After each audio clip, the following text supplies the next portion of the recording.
war, the law falls silent and fear strikes the people of Sadasta. Yet a spark of hope looms the hearts of those who believe. The Inkslingers have written the beginning and the end, the rise and the fall. Thus, our gate will begin its saunter at the source. This is the fate of our adventurers, and the prophecy depends on the choices they make.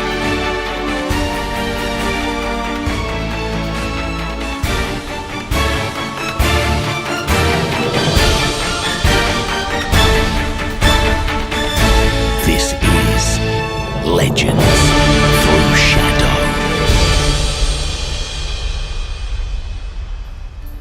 Bloodhunter.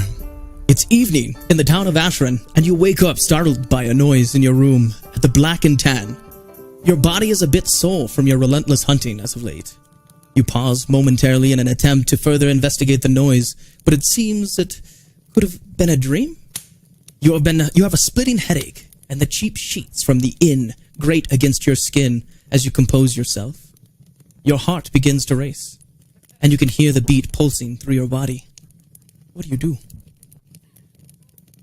I get up, move around. You try to get up, but the darkness holds you to your bed. Your eyes begin to focus, and you start to make out something. Yes, something is there. Standing near the door, a figure stops and turns to you, and your eyes begin to focus in on him, and you can see he's holding your book. Where did you get that? Put that down. I don't think you'll be needing this. It looks like it belongs to... He opens the book and he turns to the first page. Looks like it belongs to a Trevin. He begins to tear pages from the book as you try to speak, almost as if he's maliciously taunting you. His laugh echoes through your mind, and he slowly tears apart your most precious belongings, page by page. He reaches for the door handle in an attempt to flee, and as he turns, you notice he also has a pack full of your belongings. Bastard, you won't get away with this. And that's what you think. The figure attempts to grab your sheath containing your greatsword from the post of the bed. He tugs at it and realizes you've buckled it at the post. In a feat of panic, he grabs your club lying on the floor of the bed, and you know now that he's not willing to back down. I get up. I'm gonna go after him. Okay, so what do you grab? You gonna grab your greatsword, or? Yes, I'm gonna grab my greatsword. He's gonna go for a punch. Oh, okay. So you pull out your greatsword, and yes, you're gonna go straight for an attack. Oh, nice. Yeah. Okay, so he was tugging at your greatsword, and he sees you like get up and just pull the greatsword from the sheath, and you go running over, swinging the thing, and as you swing it, he disappears in an instant, and you hit the door of the room. Bloodhunter, you wake up and notice you have broke through the door to your room at the Black and Tan, and now you're laying on the floor. The music stops, and the hum of people talking quickly comes to a halt. A few people are whispering, obviously about you, and you look up and notice that your book is within reach of you on the floor. I grab the book. You grab... Go ahead. No, I'm just... Everybody's staring at you. You grab your book, and as you stand, a letter slips out and dances its way to the floor. I go pick up the letter. You pick up the letter. It looks like an ordinary letter, probably a little tattered on the edges. You open the letter, and it reads, Talia, meet me at the edge of the Fallborn Forest, southwest of here. Someone will be waiting for your arrival. Move with haste. Dreams and then letters. Bard, you are performing at the Black and Tan on stage to make a little coin as someone breaks through a door and a book slides across the floor. You watch her climb to her feet and watch as a page slips from her book. She picks it up and has a very peculiar look on her face. What do you do? Set my instrument aside and over and peer down inquisitively. You're looking at her, and the sound of the tavern begins to muffle. And you feel a bit tunneled, as if you had one too many drinks for the night. The blur of people's faces begin to dance around as you try to compose yourself. You set the dulcimer you were playing down and step up, and you step up from your chair, centering the stage. You begin to lose your footing. Suddenly, you hear an overpowering voice in your head. Grandum, you have been chosen. What do you do? Chosen by whom? Rendered useless, and in a daze, the voice continues to speak to you. Grandum het, you have been chosen. Don't waste time. You must follow the girl to the Fallbone Forest. Someone will be waiting for you. Grandum, follow the girl. Grab my belongings and follow? You are suddenly released from the trance, and the sound of the tavern becomes audible.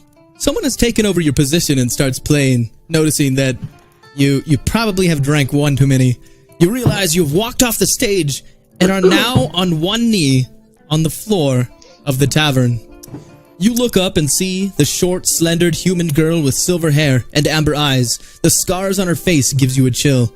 She's holding the page from the book, and she looks at you as you start to regain control of your mind. Are you okay? I start to back away. Nothing I say. You kind of back away. He looks a bit confused. Obviously looking up at her. He's at one knee. He's almost as tall as her. Very interesting for a dwarf. Rogue, you wake up hearing the sound of what you believe to be a door being smashed in. Shortly after, the music comes to a halt, and the usual muttering from people socializing stops. What do you do? I'm pretty alert, pretty ready for some action at this point. All right, Crashing doors. All right, so you go to the door, you open the door, and see the poorly lit tavern disguised as an inn, surely for tax reasons. Catching your attention against the wall is a roaring large rustic mason fireplace that casts a challenging warmth against the chill from the main entrance door. The musky smell of an old drunkard's breath and unkept furniture sting your senses. Not a vacant establishment, but also seems as though it's seen its better days in some years previous. You see an out-of-place silver-haired female and the tall human bard before you. She's standing in the middle of the room, holding a letter, and he's kneeling down before her. A man behind the counter begins barking orders at his hired hand. That's enough! The show is over, get to work! The younger meek-framed gentleman scurries to fulfill. A fair-skinned mead maiden wearing an obviously unkept dress is handing out drinks from a platter she carries. Your attention is quickly drawn to her. She wipes the tears from her puffy red eyes and she catches your stare. She quickly composes herself and says, "Welcome to the Black and Tan. I took the liberty of giving you a room last night. A couple of people dragged you in here and dropped some coin to pay for our hospitality. Whatever the case may be, we don't want any trouble. So what could we do for you?" Thank you. I'll take a drink, first of all. Thanks. She looks back and she kind of beckons the younger gentleman, and he nods and he's like, okay. He goes back and you can see that he's grabbing your usual here at the Black and Tan. She reaches into the collar of her dress and pulls out what looks to be a sealed note from her bosom. "He left this for you. Told me to make sure that it got to you, and not to show anybody. I'm not sure. He seemed rather eager." She slowly hands you the sealed note, and her gaze is fixed upon the transition. She stands there staring. Did you tell anyone about this? I have not. I have followed instructions as ordered. So Okay. well, go on now. What does it say? Take that. What does it say? What does it say? I would love to know. I don't know. It's sealed. I have never read it. Okay, sure. So I'm going to take my drink in this letter, and you can just be on your way. Thanks. Okay. Leave me be. She looks a little confused. Okay. You will tell later? me. You will tell me later, though. Probably not. Oh, okay. Not really any of your business. She seems to tremble in your forwardness. Okay, so she carries on with her work. What would you like? Do you want to read this note? Yeah, I would love to read the note. I'd like to be close enough to the silver-haired girl to kind of eavesdrop as well. Oh, okay. While I read. As you kind of sneak your little way over to their little transition, you can kind of just hear this awkward transition of like, what's going on? They're not really saying much, but you read the letter and it says, Anura, you are needed at the Fallborn outpost west of here.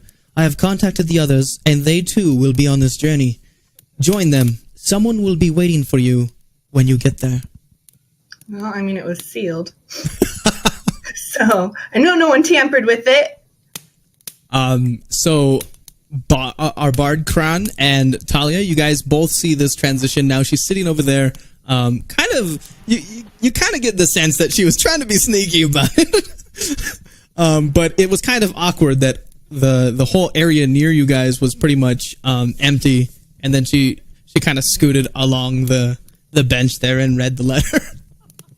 And Kran, you're kneeling there looking at both of these ladies, and they have letters. Are you still kneeling? It looks like he's standing just tall enough. You can stand now. It's getting a bit odd. So he stands up. All right, let us introduce our paladin. Paladin, you arrive at Asherin, a small town northwest of Razia's fortress. You were sent on a meaningless errand to gather people to join the steward's army. You're quite sure he was trying to get you out of his hair, but you can't be certain. Your retainer barely keeping up with your stride, following a bit behind. He says, Sir, I will find you at the hour, but for now, if you don't need anything, I'll be gathering some supplies for myself.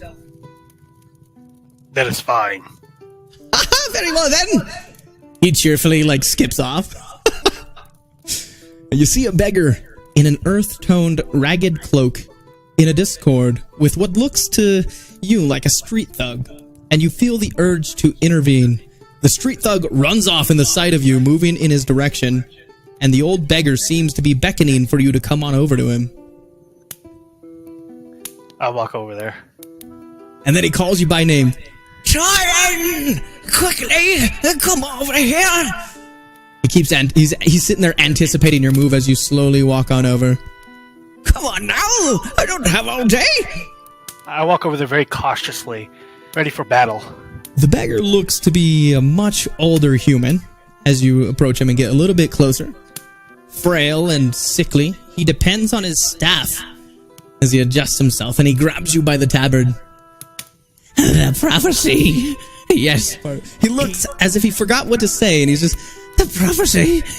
And he's holding on to you. What prophecy? How was your travels? Have you any coin for an old man? He interrupts himself. You fool! Do as I say and deliver the message. He snaps to it. Okay. Yes, Torin, the prophecy. You are to find the traveler with the book and the girl. Yes, the girl and the giant dwarf. There's an elf, I think, and a tiefling somewhere about. Here in Asherin. He coughs and spews out a little blood. He stares off into the distance, still holding on to you, almost as if he's in a fear, but he doesn't flinch. And he points in the direction of a dark-robed human that seems to be mumbling to himself. What do you do? Oh. I look over in the direction that he is pointing or staring off into. As you look in that direction, he lets go of you, and he scurries off, trying to make his way. He's like, I have delivered, I need my coin now. He scurries off towards an alleyway as he coughs and struggles to find a place accommodating his frail state. Now you're fixed upon this warlock. Warlock! After some time of traveling through the land of Sidasta, your book has led you to Asherin. Interestingly enough, you arrive at the town at the same time an old beggar points in your direction.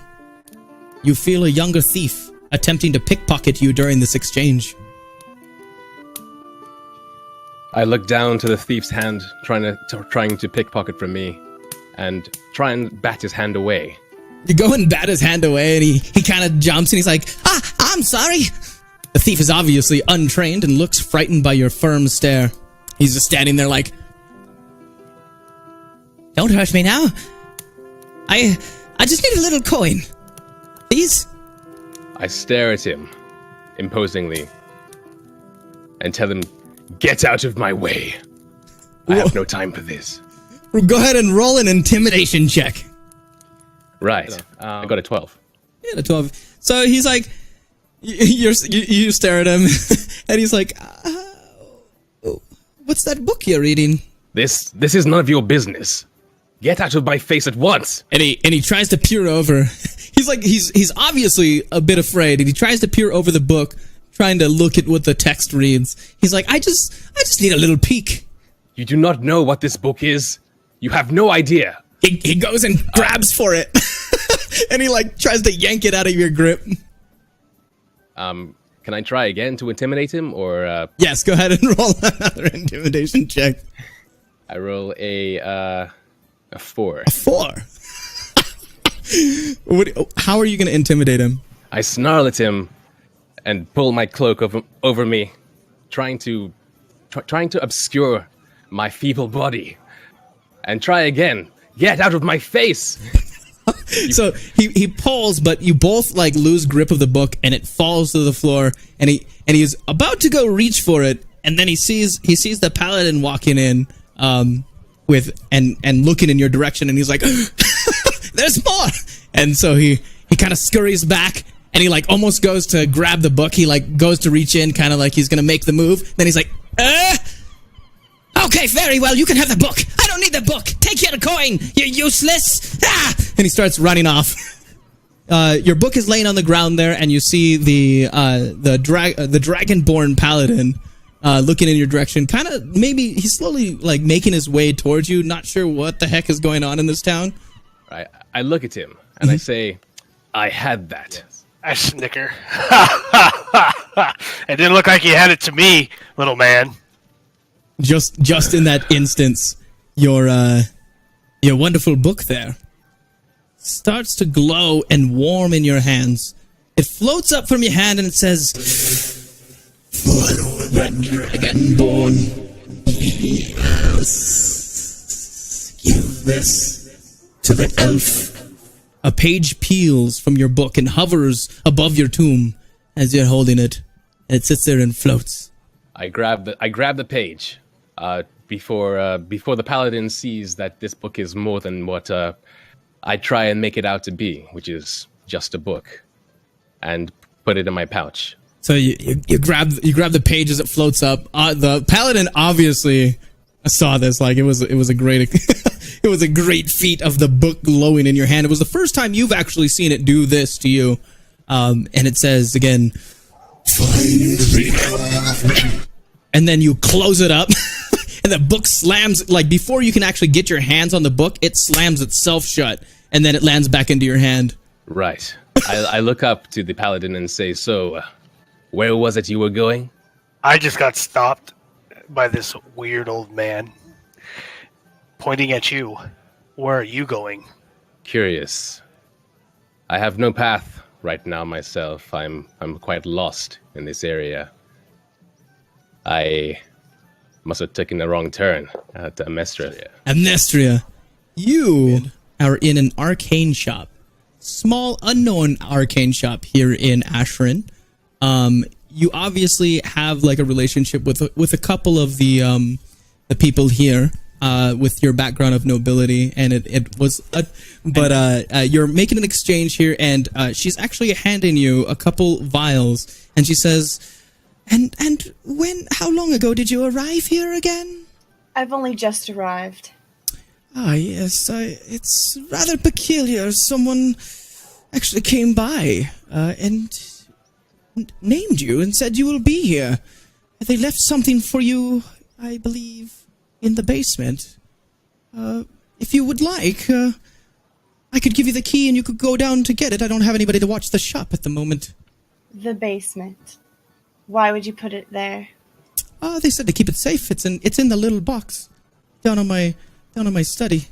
I'll take the key and go and look. So you grab the key and she kind of tugs back at it. Will you tell me who left the package for me? It was a shady gentleman in a robe.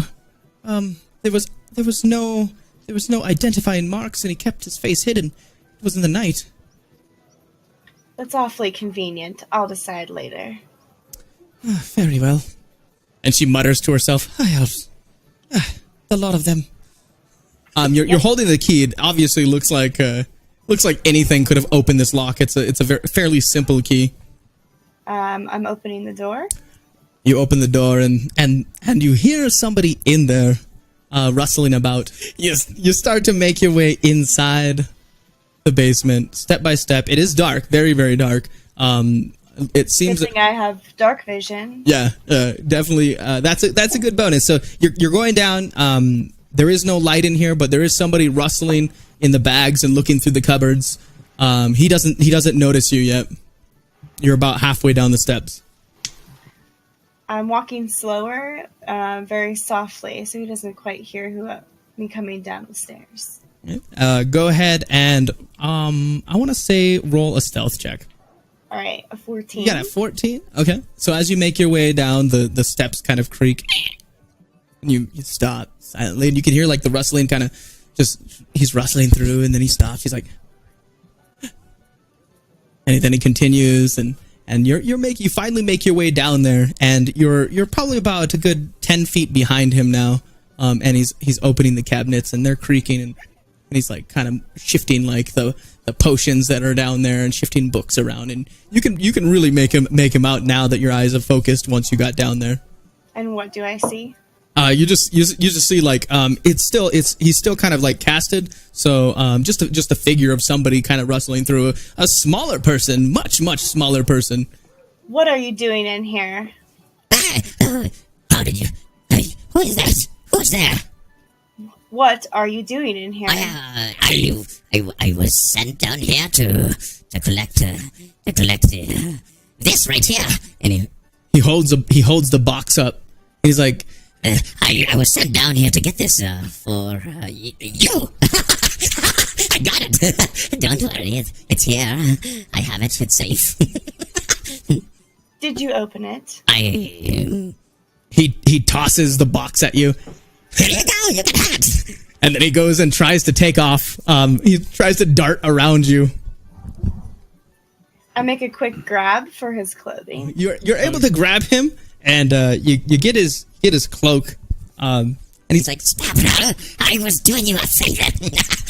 it was for you. You can let go now. I didn't open the box. I did not open the box."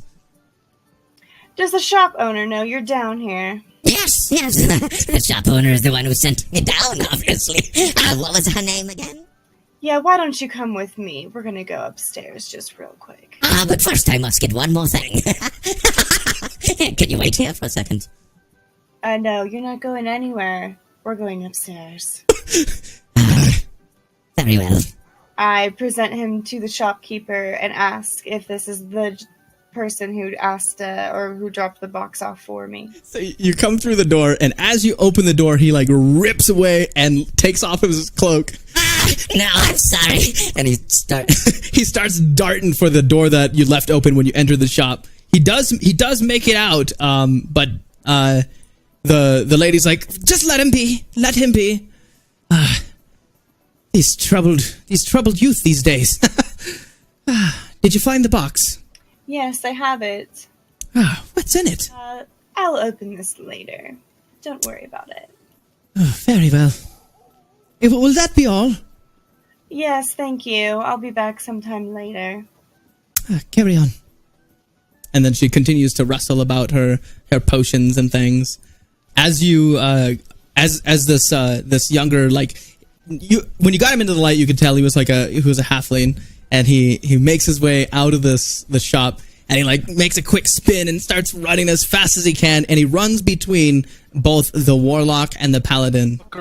I look around and see what was going on, take my gaze off the warlock for a second, and I noticed that there's no trouble going on, so I just let him pass.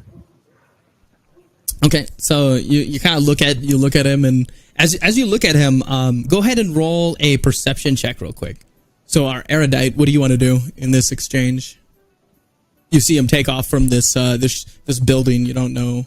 You just arrived here, so you have no idea what's going on.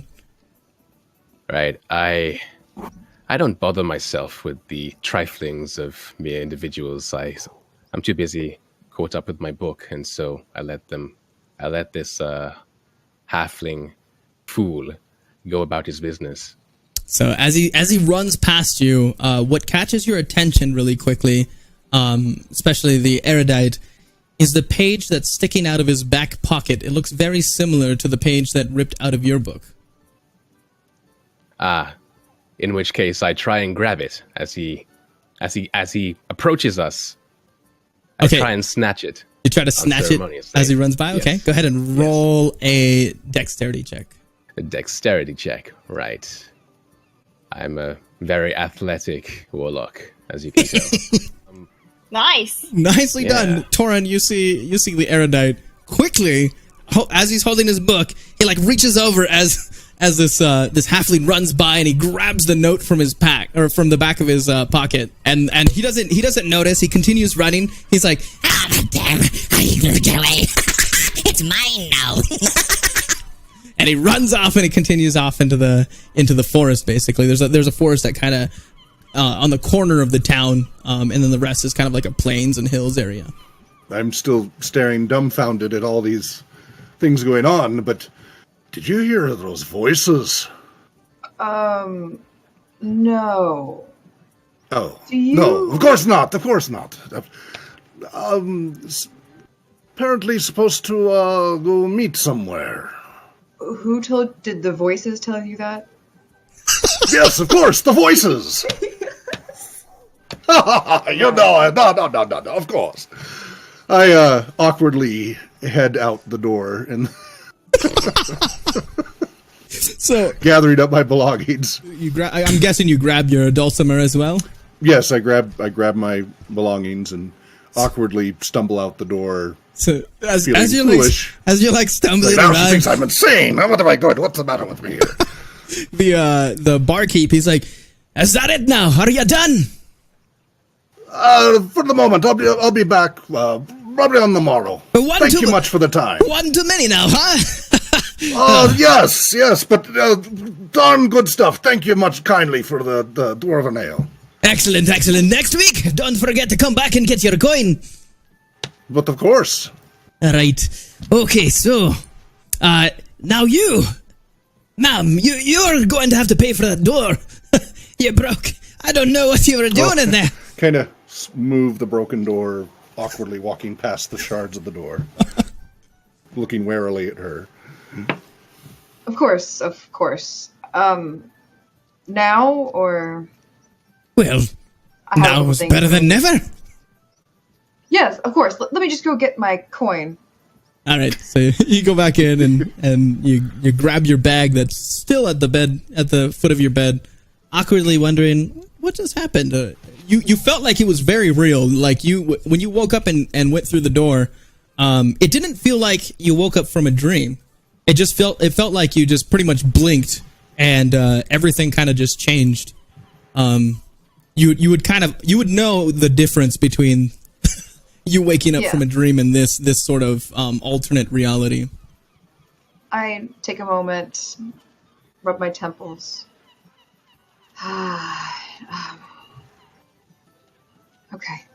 I grab all my stuff, and I'll go pay. Man, I don't want to cause any trouble.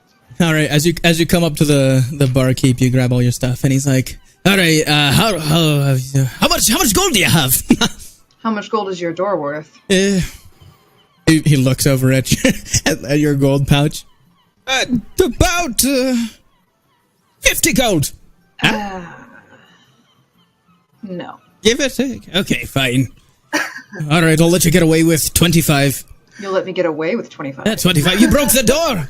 I could call the guard at once. Would you like me to call them?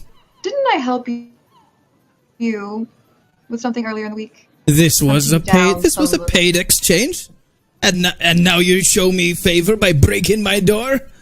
Well, you would still have your little problem if I hadn't helped you. And then he beckons to the younger man. He's like, "Go get the guard. She's giving us trouble." I'll just pay it. Never mind. Continue wiping the tables. And he reaches out his hand. I'll give him the money. It's like, perfect. Perfect. And he he awkwardly puts it in his pocket. He goes, we'll get that taken care of. Don't you worry there. Now, I bet you'll be seeing your way now. I don't want any more doors broken. Not sure how many more you can afford. I just turn around and walk away. And he like awkwardly watches you go off, and he looks at the door and he's like, perfect. I love it when they do that. Do you walk outside through the door? Yeah. I'm just outside leaning against the wall, just a little, about 10 feet to the left of the door, kind of leaning on my shoulder, feet crossed. So, Voices still troubling you? So what was with the attack on the door there? Was it threatening you or something? That happens occasionally. Ah. Yeah, sorry, I confused the muses and such. Muses, voices, the music, you know what I mean. All quite the same. Yeah. Well, have a good day. To you as well, lass. And then you see this exchange, Anura. You're still sitting in the bar, like sitting there thinking, he just ripped her off. Like the door is nowhere near 25 gold worth. I mean, I'm pretty curious at this point about the barkeep. I think I need to go get another drink and ask some questions. All right, so you make your way to the barkeep, and he's like, "What'll it be? Another dwarven ale?" Yeah, thanks. You know, my usual. Appreciate it. That'll be 1 silver. Here you go. Silver. As you hand him the silver, he fills up a drink, hands it to you. Now, remind me your name. My name is Borfin. Borfin? Borfin. You think I'd remember that? Borfin. You think I'd remember that? Of course. You've been in and out. Better than Borfin. We've never really had that much of an exchange. What could I do for you? You always make so much money on your broken doors. It depends on who's breaking them. I like you. Orphan? You got a nickname? Do you have a name? Yes, it'll cost ya. Your name's not worth it. I'll give you one. How about, Trouble? I'll call you Trouble. Fabulous. That's a good one. Name. Yeah.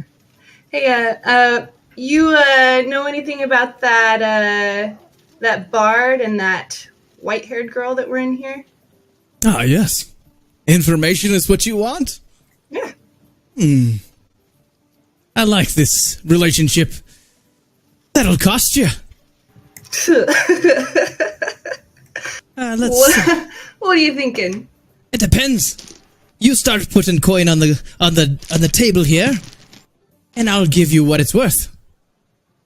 You've got to be a little more creative than coin. Surely there's something else you need. There is a box. And he beckons for you to come in closer. All right. Tell me about it. There is a box at the arcane shop down the way. It's, I hear it's very valuable and what it contains. You get that box for me, and I will get you some information. You're thinking this information equals the value of this box. That's what you're telling me? Oh, we're talking about a very particular individual.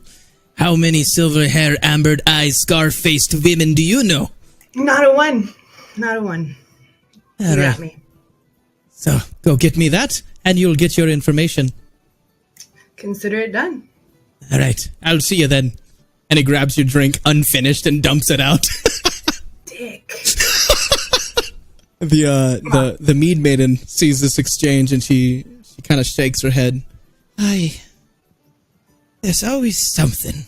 There's always something with him. and she throws her towel down. Yeah, I can't take it anymore. And she her eyes start to well up a little bit, and she walks off into her room. What looks like to be her room in the back of the bar. Your move. Me still? Yeah, your move, Anora. Oh. Are you gonna go to the arcane? Oh, yeah. Okay. Oh, no, I'm gonna... Well, can I take a pause at Mead Maiden? You want to take a pause at the Mead Maiden? Yeah. What are you gonna do? Hey, little lady. I've seen you before. Yes. You're always so sweet. I've seen you as well. I forgot your name. My name is Alice. Alice. You work here for this guy. It's a long story. He's sort of a thing. It's sort of a thing. Sort of a thing? Yes, he's a Can kind you elaborate? I do his laundry. Oh, no. I wash his dishes. I cook his meals. I clean his tables. I hire his people. I pay them. Is he paying you for this? I massage his feet. Oh my god. Okay, stop there. Okay. That's enough. I've heard enough. Yes, it's very typical, is it not? It's very typical. I mean, what kind of... Is he paying you in favors or secrets? I mean...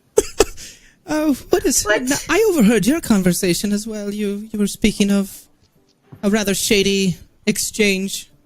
What is your deal with him, if you don't mind me asking there? I mean, you seem pretty observant. I imagine you've noticed some happenings tonight. What do you know about this box? This valuable box. Which box are you speaking of? It's where is it again? You recall that he was telling you at the arcane shop. It was a couple buildings down. Oh, yeah, it's a box. It's full of secrets and valuables. Arcane shop. A box of secrets. You know what I'm talking about. He has a lot of boxes of secrets. Oh dear it's God. Probably worth nothing. To be honest, I don't know. This is something out of my realm of curiosity, at least. Out of your realm of curiosity, woman, live a little. Massaging feet for a living. And a little more curious. You are taking shady deals from a bastard. Oh, now. Appearances may be deceiving, And then the barkeep beckons. All right, that's enough. You had enough. She needs to get back to work there. Now carry on, Trouble. Go get it. I've had about enough out of you. I'm going to get the box because I'm wildly curious, but you need to cool it. Get the box. Tell me what to do. These tieflings. You think they'd listen to you a little bit more with their rank in this society? Hey, very well. Carry on. You'll be fine. I'm sure you'll get it. Make sure no one sees you, too. Cheers. He continues going on and cleaning glasses and doing all that jazz. I'm guessing you leave the building. Yeah, I'm gonna head on out. So you head on out as you're walking. Like this kind of exchange happened a little bit as Talia was walking out of the building. So you're kind of following her, probably about 4 paces behind, and you see that the bard had a little bit of an exchange with her. And you also notice it catches your eye down pretty much in the middle of the town. A fairly tall dragonborn, dressed in noble attire, and a very shady dark gentleman, sitting there with his clenching onto his book and he has a letter in his hand as well, and it looks very similar to the letter that Talia was holding, the silver-haired woman. I mean, I'm being shady myself, drawn to this shady gentleman. I pull out my letter. I walk up to him. I've got one of those too. Yes. How's it going? And I try and recall who the book told me to give the letter to. I don't think it was a tiefling. The book told you to find the elf. It didn't say give the... Oh, yeah, it said give this letter to the elf and then find the elf. But you don't see an elf here. Right. So I don't see an elf around, and so I remain cold. The only person I know is this paladin. And so I say, on your way, wench. Wow! What? Cut. Don't. Oh Cut right man, to the I chase. like you. You're great. You're fascinating. That Wow. was to the paladin? Do I overhear that comment from the robed one to the dragonborn in the street? Yes, yes. The I town mutter is to fairly quiet. myself. Okay, I mutter to myself. Well, there's some kind of story going on here, but if nothing else, I think there's going to be trouble for that robed one. Did you just call me a wench? No, I was trying to. The tiefling in the background. I saw her eye me Winch. and. Resident Winch. What is This guy. I wasn't talking to you, Dragonborn. That's very smart on your behalf. Yes. You're looking a little winchy, though. You can join my winch crew if you'd like. I strum a few chords of the massacre of the man in the robes and versus the dragonborn. I look around me, and I suddenly read the room for the first time in quite a while, being quite isolated, an individual, and so I learn to keep my mouth shut and utter less. Lesser.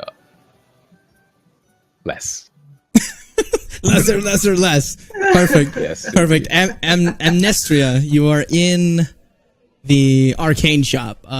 You have that little exchange. What do you want to do? I'm going to walk out of the shop with the box still in my hands and turn the corner. So you come around the corner, and Anura, with your very, very perceptive abilities, you catch in the glint of your eye somebody coming out of the building that Bearfun. I can't remember his name. I don't have it on my note. It doesn't matter. The barkeep. Yeah. The barkeep told you to look out for this building, and inside that building there was a box. You see an elf come out of this room, and she's pretty much it's pretty awkwardly holding it in front of her, like, what is so special about this thing? And then your move. I think I'm pretty stealthy. And what time of day is it? It's coming toward it's in the morning, but it's coming towards noon. People are starting to come out of their homes and go to in the buildings and go to get some food, but it's not a very busy town. It's a very sporadic buildings here and there. There's not very much going on. You have like a blacksmith working off in the distance. You have a few people kind of pushing carts and moving things around, but nothing out of the ordinary except for this awkward group of people standing in the center of the town. And all of them are like, what is going on? Some are holding letters. There's a bard playing a tune, just kind of off to the side. Shady gentleman, fellow wench, if you'll excuse me. It's crowded enough, I think, that I can blend into the crowd a little bit. If I just casually walk away, keep my distance several feet from the elf, but I want to follow her. Go ahead and roll a stealth check. Okay. I'm also pretty perceptive myself. Whoops. You got a 13. Let me take a look here. That was a 19. Oh, wait. Oh, somebody else rolled. You got a was rolling 19. I was rolling a perception to see if I saw her being stealthy. I'm too stealthy for that. Hold on, I'm looking here.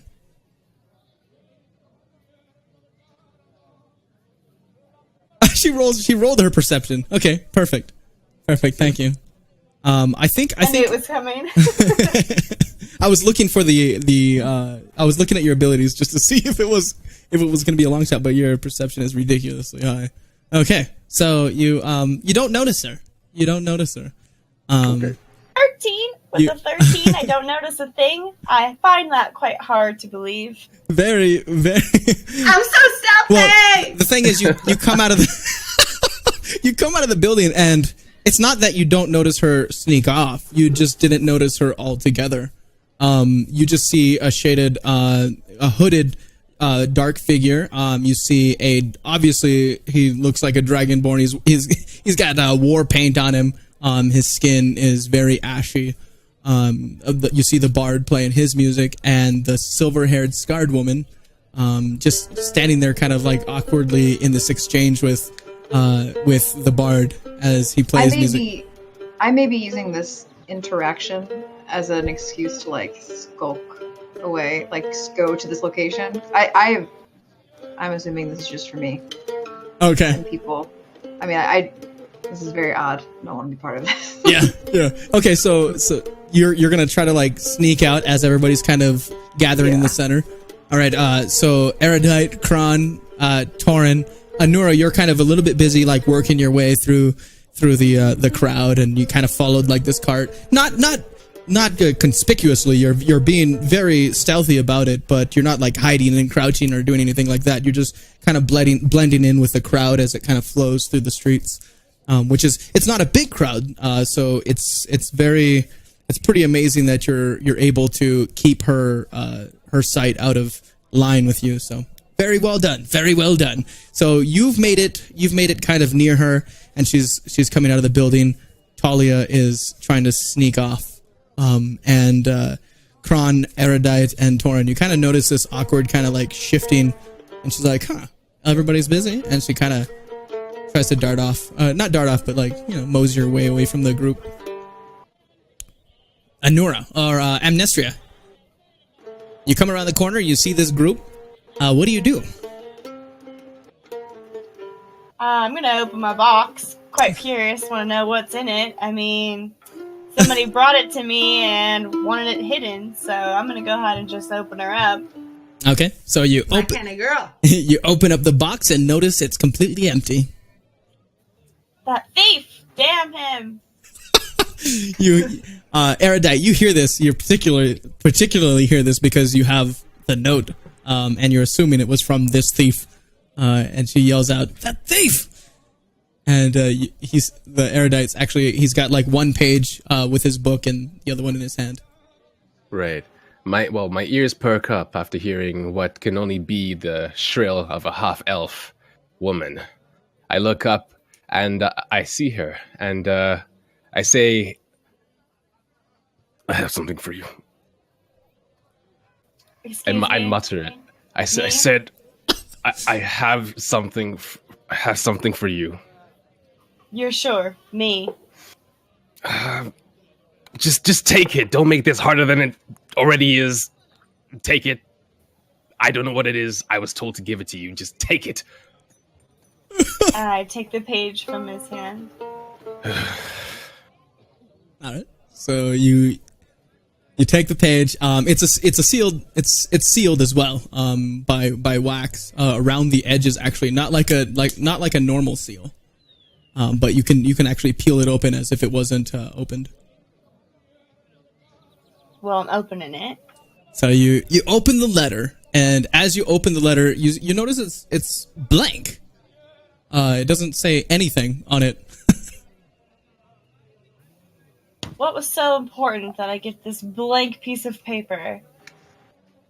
And you see off in the distance, behind a building, there's that same halfling that you were tugging at the cloak, and he's kind of looking like he's peering around the building.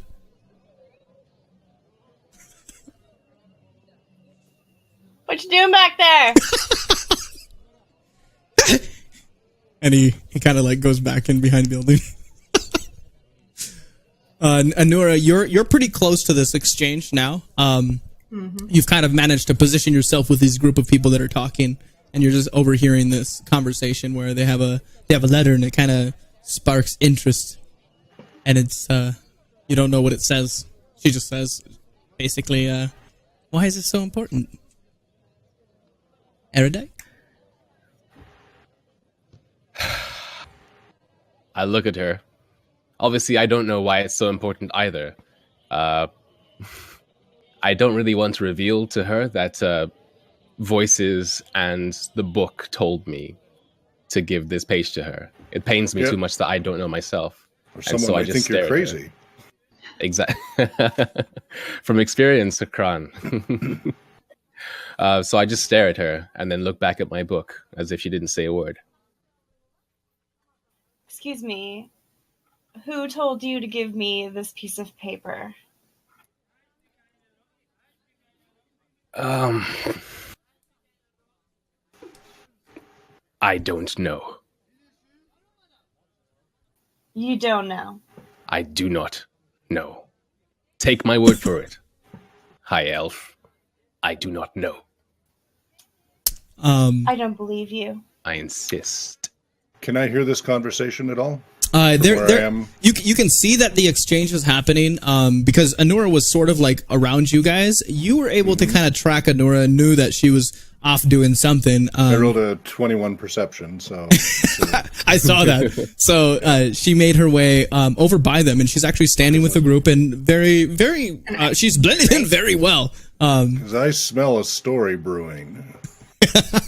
Okay, yeah, you see that they're muttering something. The erudite specifically is speaking too quiet for you to hear, but the high elf is pretty much pretty loud about it and proud of what she's saying. Okay.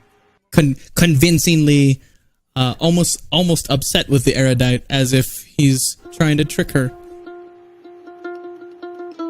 Okay. Is there any way I can try and convince her? Can I try and roll not an intimidation? What's the other one? The other skill called again? You can roll not deception. What is that? Persuasion? Persuasion. Yeah, you can roll a persuasion against Right. Okay, I'll try and roll a persuasion then. against her. I rolled a 4. That's a natural one. Looks like you're intimidate.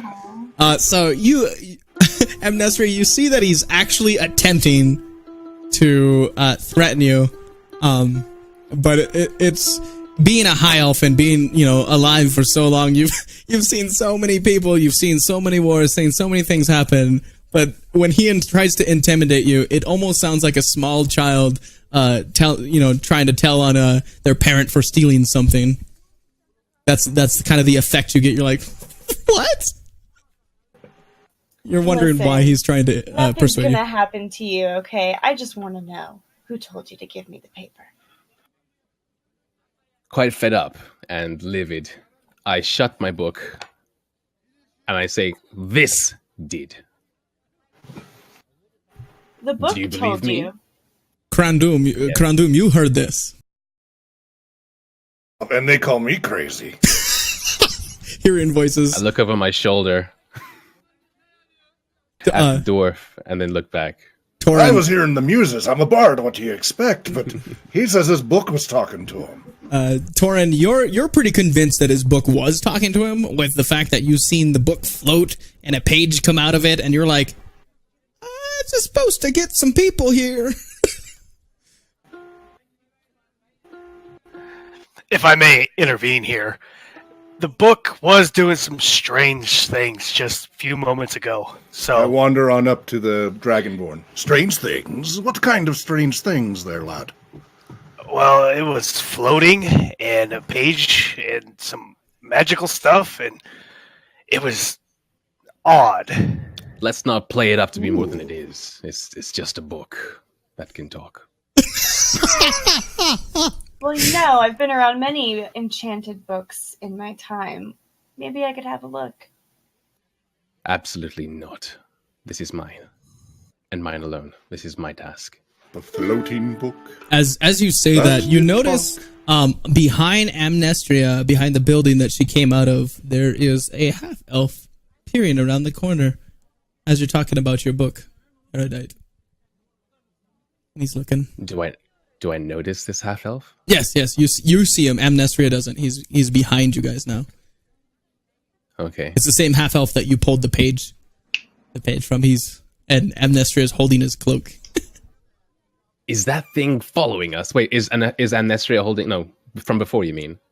Yes, remember he ran through you two? Yeah. Okay. And you pulled that letter. Okay. Oh, I'm sorry. Halfling? Yeah, half Or half elf? Halfling. Yes. That chap over there looks. I'm trying to kind of like dissuade them from my book. So I'm like, that chap there looks familiar. Wouldn't you agree? He's the one I caught peering around in the bottom of the arcane shop. Quite. The mention of an arcane shop actually piques Krandum's interest. Wander on over to the elf. What's an arcane shop doing here? And then Erudite as well. You're like, huh? Arcane shop. Arcane shop, do you say? Yeah, it's just a little store here. It's been here forever.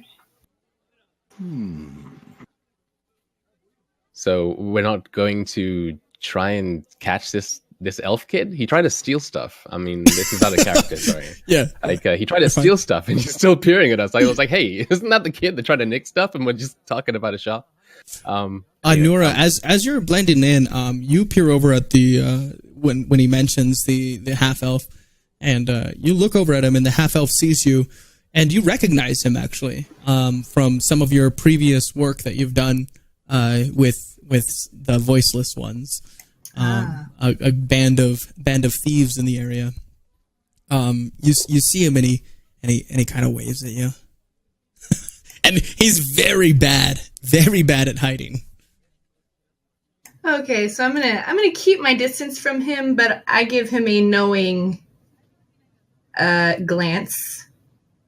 And now that I recognize him, I was kind of hanging back. I wanted to see what he was gonna do, but now that I recognize him, I think I might just kind of hang out where I am and just kind of keep observing. Perfect. Talia, this exchange is happening, and everybody's kind of migrating over to the Erudite and Amnestria in this conversation about the book and the pages and all these letters and notes. And people want with me. My letter only told me to go to this place. It never told me to meet up with anyone. Correct. Yeah, I mean, I got a mission. This is my job. Yeah. I especially want to know what's going on, and I want to use this distraction. I mean, I don't like a lot of attention, especially with everything. So I'm gonna go. Perfect. So you continue on. You notice Torin, Talia making her way away from the group, which was kind of peculiar. It kind of piqued your interest. Everybody's kind of drawn over towards the high elf near the arcane shop, and you are you're standing there with all this craziness happening. Actually, you were sent here by the steward to recruit people for his army. You don't know the steward very much as well. He's just the steward of Razia's fortress, and she's starting to drift off, and it kind of piques your interest that she actually is trying to work her way away from what seems to be a very interesting topic. So can I be like, yell at her? Mm-hmm. Hey, miss! What are you doing over there? Oh, your microphone. Yeah. It was peaking a bit.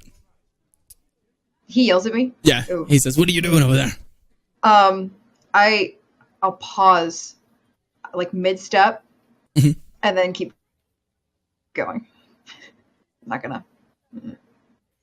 So you ignore me?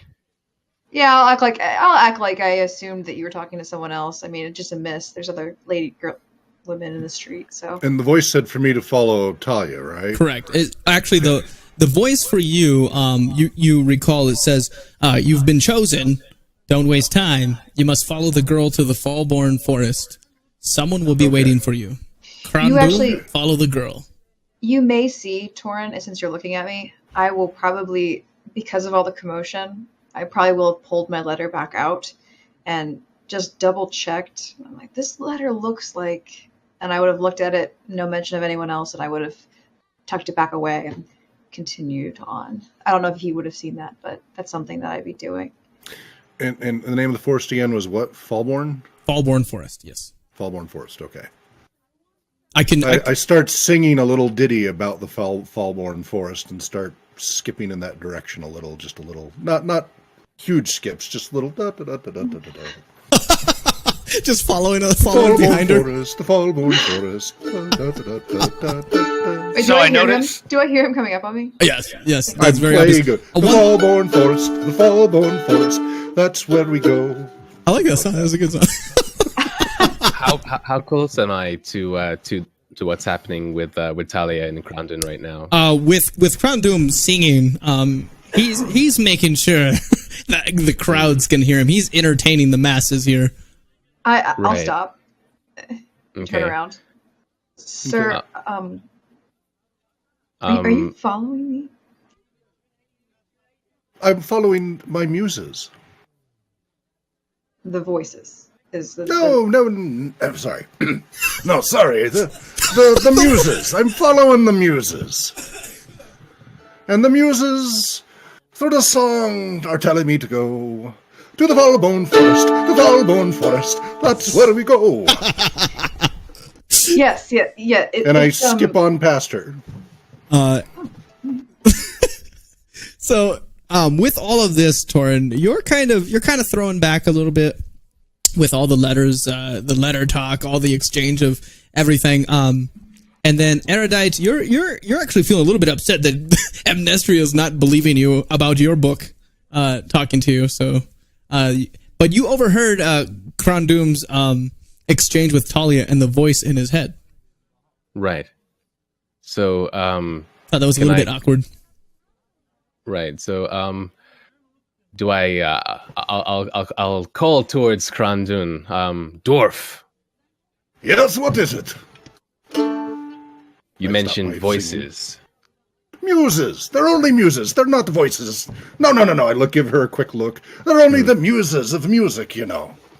I open my book and step a bit closer to him, so I'm pretty much shoulder to shoulder, even though he's much higher. What have we got here? I cover my I mouth and I peer look at him and curiously. I cover my mouth and I look at him and I go, "Come now, between us two, there were voices, weren't they?" Maybe. I look around awkwardly, quietly. What did they say? What did they sound like? Come on, tell me.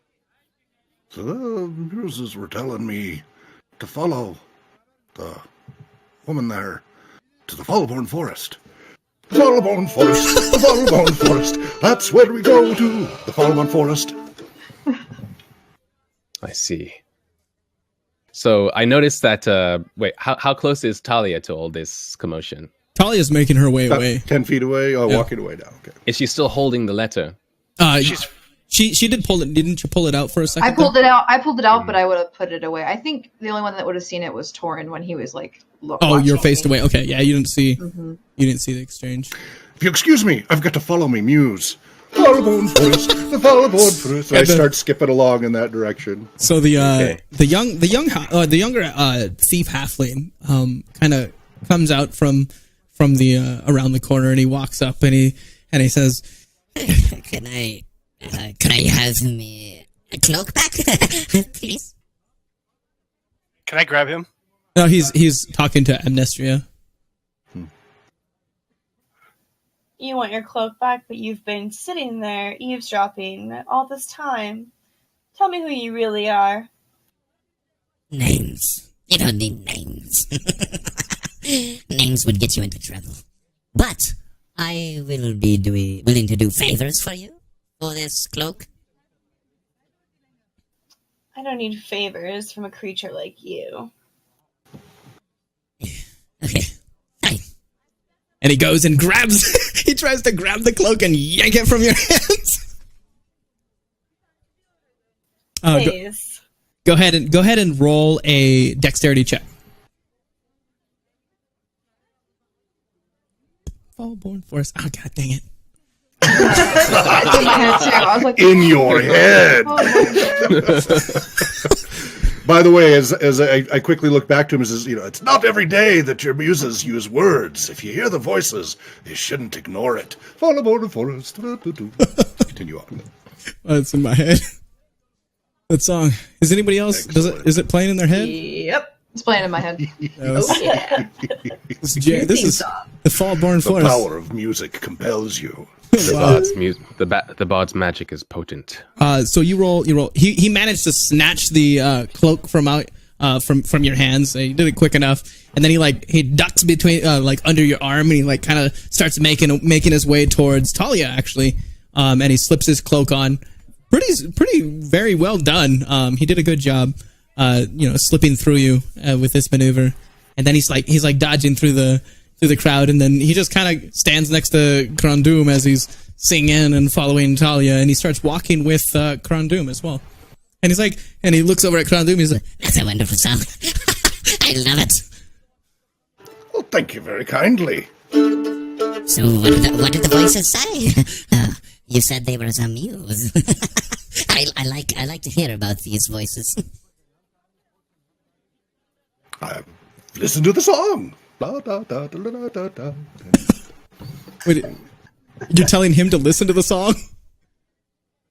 I'm just playing the instrument at this point. You just pretty much ignore him. Okay, so he actually. Well, I continue skipping along. He starts to follow you as well, and Anora, that catches your attention. You're like, what business does he have? I'm giving him sidelong glances. Yeah, he's just pretty much nonchalant, just walking by you guys and looking back, making sure that Amnestria and the Erudite aren't following him. I mean, my prime concern right now is I want what was in the box, right? So from what I'm observing, Amnestria has some issues with the halfling.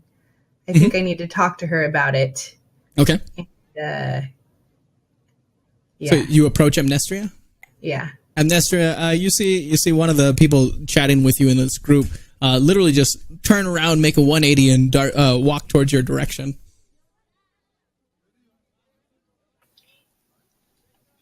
Yes. Can I help you? Hello, beautiful. Is that halfling bothering you?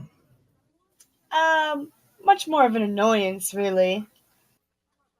I mean, you seem pretty flustered. What's in the box? There. It's pretty.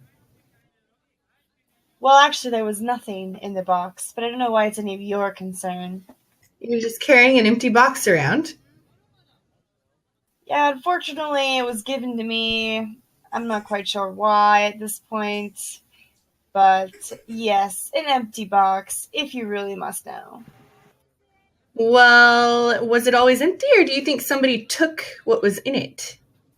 Yeah, I think little scurried creature over there knows what was really in it, but I couldn't really be bothered at this point. I mean, I can help you get it back. And why would you care? I've been watching, frankly. You're a fascinating lot, you and these people you're spending your time with. Well, I really don't know who any of these people are. Well, you spend a lot of time with them. So do you want my help, or are you just going to abandon this box project of yours? It sounds like it's more of a your box project. But yeah, if you're so inclined, go ahead. Let's go grab that creature for me. Well, what do I get in exchange? You don't want the box? You don't want the contents of the box? You don't give? I didn't say that. Okay, so what's in it for me? I'll get the contents of the box. Sounds like you want to know what's in the box just as much as I do, so... Well, who doesn't? Who here doesn't want to know? During this exchange, Erudite, you realize that you're down... she's holding the letter that you were told to give to her, but your letter is missing. The letter that I had taken from... The letter that... Yes. The letter that came... Because you had two, right? You had the two letters. Yeah, I had two. Yes, you took the one letter... One that came from the book, and I snatched one from the little halfling, right? Yeah, so the one that you snatched from the halfling is no longer in your hands. It was laid up against the book when you handed the one you were supposed to give to the elf. Okay, so I'm kind of confused because I thought I knew I had it all along. I had it just in here, in between my books. So I frantically kind of just look around my person because I'm better than this, And so can I look around myself and I check my person twice to see if I still have it on me. You know, everybody notices all of a sudden the warlock's like frantically like, what is going on here? Starts looking around, opening his book, turning pages, and he's frantically looking through his robes, checking the ground. Torin, you are kind of in between these two groups going on right now. So Talia and Krandum and the halfling are making their way actually southwest of here. If I'm not mistaken, Talia, right? You were heading towards the Fallborn Forest? Okay. Yep, the Fallborn Forest. You notice as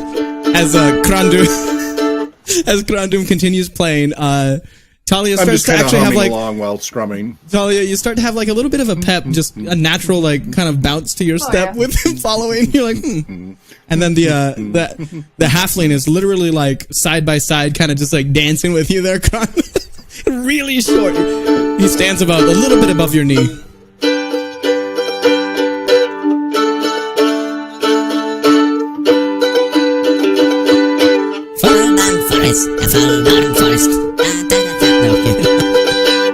Amazing. No rhythm, that guy.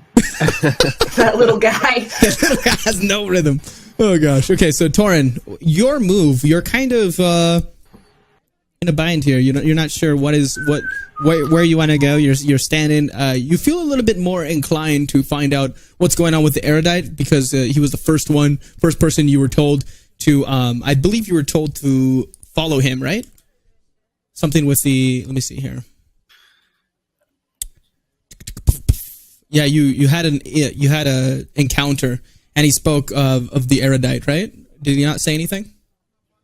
Oh, he didn't. He didn't say anything. Okay, that's right. Let me see here. Yes, he says, Torin the prophecy. He said, find the traveler with the book and the girl, right? And then he said, also find the giant dwarf. There's an elf and a tiefling somewhere about. You've kind of already like looked at the whole party, and you're like, these are all the people that I was told to look out for. So how far away is everybody from me? Probably about, at this point, like 25 feet. Talia's about 25 feet making her way out, and you're fairly close to the erudite, Anura, and Amnestria. So, all right. So I'm observing everything that is going on. I noticed that Talia has a same kind of lettering as the high elf, and the warlock had the same letter. So I've noticed that everybody has the same thing. So I walk up to the high elf and the warlock. And Anura standing there as well, having this debate about the box. Anura wants the box, okay? This is how she feels. If I may be so blunt here, but have you noticed what has been going on around you guys? Please enlighten me. Yeah, what are you talking about? Well, you see the silver-haired lady over there and the bard playing that catchy little jingle? It is catchy, I'll give you that. Well, she has the same kind of letter that you're holding in your bottom hand, the same kind of letter that the warlock was holding. So, and I was stopped by this beggar to meet all of you. So something weird is going on here. That Something is weird interesting. indeed. And then, just as you say that, from in one of the alleyways comes the old man. You can hear him scurry along. He's like, yes, I will tell him. Yes. He's out of breath, and he makes it up to you guys, and he's leaning on his cane. He's like, I'll tell them now. Don't you worry. And he keeps muttering this over and over to himself. Can I pick him up? You're gonna pick him up? Yeah. You kind of I reach. like your energy. You kind of reach for him, and he backs off. He's like, "Stop now! I'll tell you. I'll tell them now." And he kind of he stiff arms you as you reach out for him. Well, at this point in time, I'm already getting frustrated because all this nonsense has been going on around me. Okay. And I was just like, I'm not here for this. I'm here to find warriors. And he says, "What do you mean warriors? What warriors are you speaking of?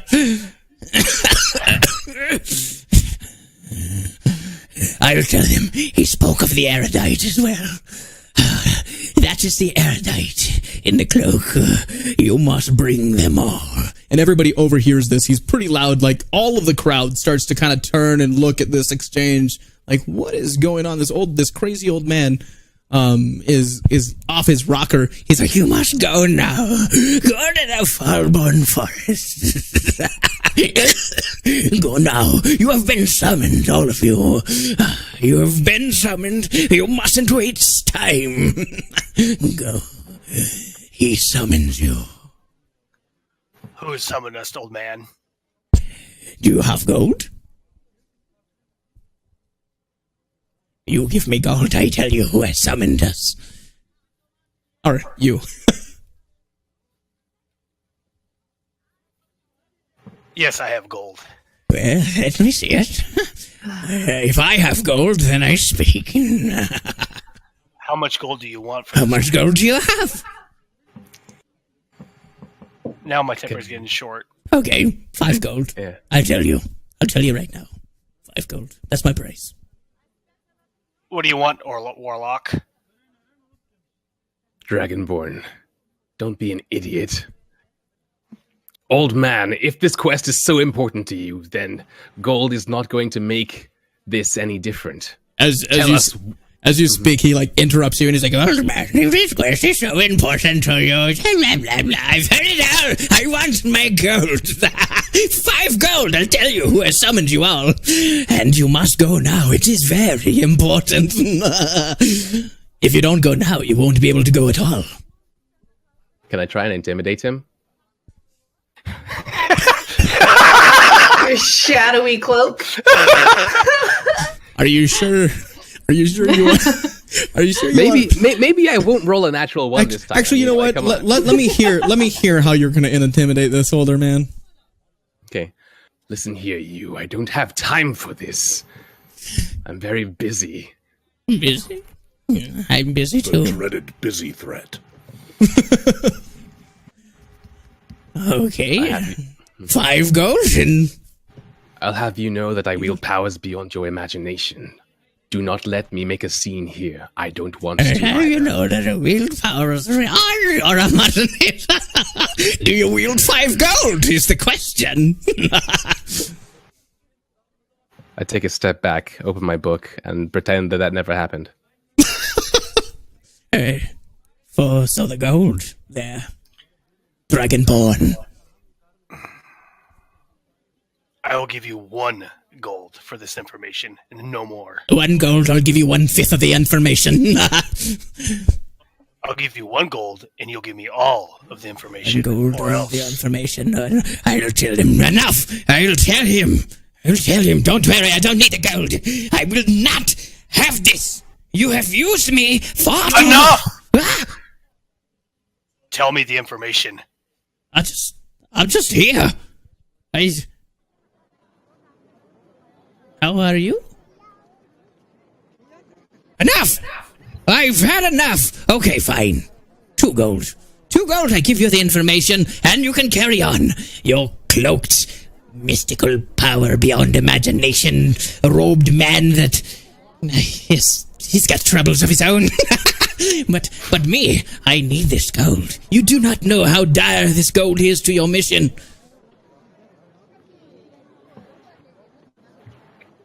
So what do you guys think? Should we give him the gold? Why do you need the gold? Meta. He looks at Honora. Tiefling? What needs you? There's the tiefling. He spoke of you as well. He spoke of you. He spoke of you. He spoke of you. I'm just so I'm clear. I'm assuming I've skipped off into the distance away. Yeah, you guys are already kind of making your way away from this. Who all is you guys? There's Talia, myself, the little And the halfling. Right. Everybody else is still back though around the erudite, right? Mm-hmm. Okay. Torin? He's reaching out. The gold, Dragonborn. All right, I'll give you 2 gold. Here, take it. Now give me this information. Thank you. And he takes the 2 gold and he puts it in his pocket. Then he reaches his hand out to Anora. The gold. I'm not giving you gold. Oh, fine. I'll tell you. 2/5 of the information. He spoke of you, and he wanted you to. 3 more gold, and you get the rest. I mean, I'm sold. I'm on my way. I'm heading out. You guys coming with me or what? I don't need any more information. So Take your gold. deep down, I really want to know. As the erudite, I need to know. So even though I was trying to threaten him before, I speak up to the party. Why don't we just split the bill? I'll pay 1 gold. You pay 1 gold. The elf pays 1 gold. Because I don't need to know. I'm a curious, alive creature. Can't you just be curious with me and let's get on with it? How about this? I will not report you to the King's Guard. Oh. Go ahead and roll an intimidation check. I could have intimidated her. And how about this? I won't slit your throat if you tell us. Okay, you can roll. Both of you guys roll intimidation checks. Wow. Sick of your crap. Real serious. Sick of your crap. Oh. Yeesh. Oh.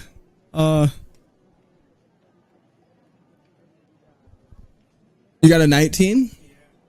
I rolled the wrong one. Here we go. Okay, so you hold out the blade, and he just stands there, the blade kind of near his neck. And how are you gonna intimidate him, Torin? Tell me. Well, Tiefling, there's no reason for violence here. I'll just send him to the brig. Okay, so you're threatening him The with. brig or death, little guy? What do you want, He says, young man? young man. He goes, I like you. But the Dragonborn it's very persuasive. Okay. He speaks to me in my mind. It's a voice. It's a voice. I don't know where it came from. It's another voice, and he told me to ensure that all of you make your way to the Fallborn Forest. And he's telling me to give back your gold. Brats. I don't want to give back the gold. I need a new cloak. God, okay. And he reaches out and he goes to hand you the 2 gold. Take it, Dragonborn. My word is my bond. You can have the gold. You hear that? What do you mean, drop it? I'm not gonna drop the gold. Fine. I have to drop the gold. And he drops the gold into his pocket. All right, so Does Amnestria still have that cloak that she took? No, he managed to He swipe stole it Yep. back. He got it back. And Crown Doom, as he's sitting there skipping with you, this little halfling, you notice that he has a letter as well. And he's like, the Fallborn Forest. I noticed that the halfling has a letter as well. Mm-hmm. So interjecting in, still strumming along, like, so what have you got there in your hand, there, little one? It's just a letter, the Fallborn Forest.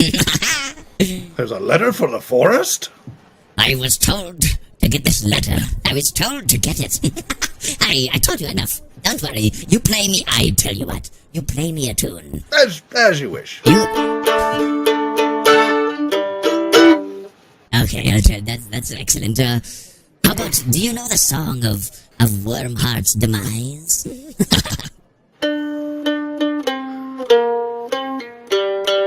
Excellent, I've been missing that.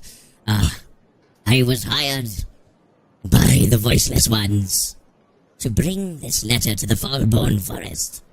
And that's all I know. Talia, you overhear this. I'm gonna stop. Yeah. Yeah. I was gonna say, I stop. Okay. Turn around. Okay. If we're all going to the same place, we might as well communicate. As much as I just love the musical accompaniment. What's going on? The voices, what did they tell you? Are you talking to me, lass? Yes. Oh. Well, I don't want to creep keep you out or anything, but the muses were saying to follow you to the Fallborn Forest. Okay. That aside, we'll just accept that for now. I assure I you, have I a letter. don't mean any harm. The letter. We'll see. See how it goes. And then the halfling, his eye glints as he stares at your letter. You have a letter as well? I How do. I put it. I pull it out of my cloak slightly, and then I put it back in. Just as a You gesture. two get of good letters, faith. and I get to look like a madman? Can you read? I did burst down a door. I mean, I think we're on a level playing field. Aye, there is that. Erudite, you actually hear the halfling from a good distance as the town kind of quiets after the crazy old man's encounter with you guys. The town kind of spreads out. He's like, "What is going on?" And then you can hear like mutters and whispers in groups about the prophecy. You can hear them talking about the prophecy, and you just keep hearing it. They're like, "That's them. It's the prophecy." What's the crowd around us? Yeah, all the crowds are kind of like whispering and kind of pointing in you guys' directions after the old man like had his charades about the voice telling you that you're supposed to all, because he was pretty much yelling it. And you, Talia, Krandum, Thorin, you guys all overheard that you guys were supposed to be together going to the Fallborn Forest, and he pretty much mentioned you guys name for name. Okay. And you got most of you have never even seen him. Right, and We so overheard the old man. What's that? We overheard the old man. Yes, Really? yes. He was pretty much yelling it in a Krandum crazy. and Talia, are they still quite close then? No, they're probably have already made their way a good. They're probably Alright. about 30, 40 feet. They're slowly walking, and Crown Doom I thought keeps we like were hundreds of feet. no, they're not that far. They're just on the edge of town now. Crown Doom keeps like making his way around them and dancing and kind of walking backwards, and the exchange between Talia and Kron have been kind of awkward, and she keeps like darting, like starting to walk the other way and kind of weaving her way, like trying to get him to trying to lose him. Right. Okay. So this is proposed to me, right? Yes. Okay. So the erudite mutters aloud, prophecies, letters, voices.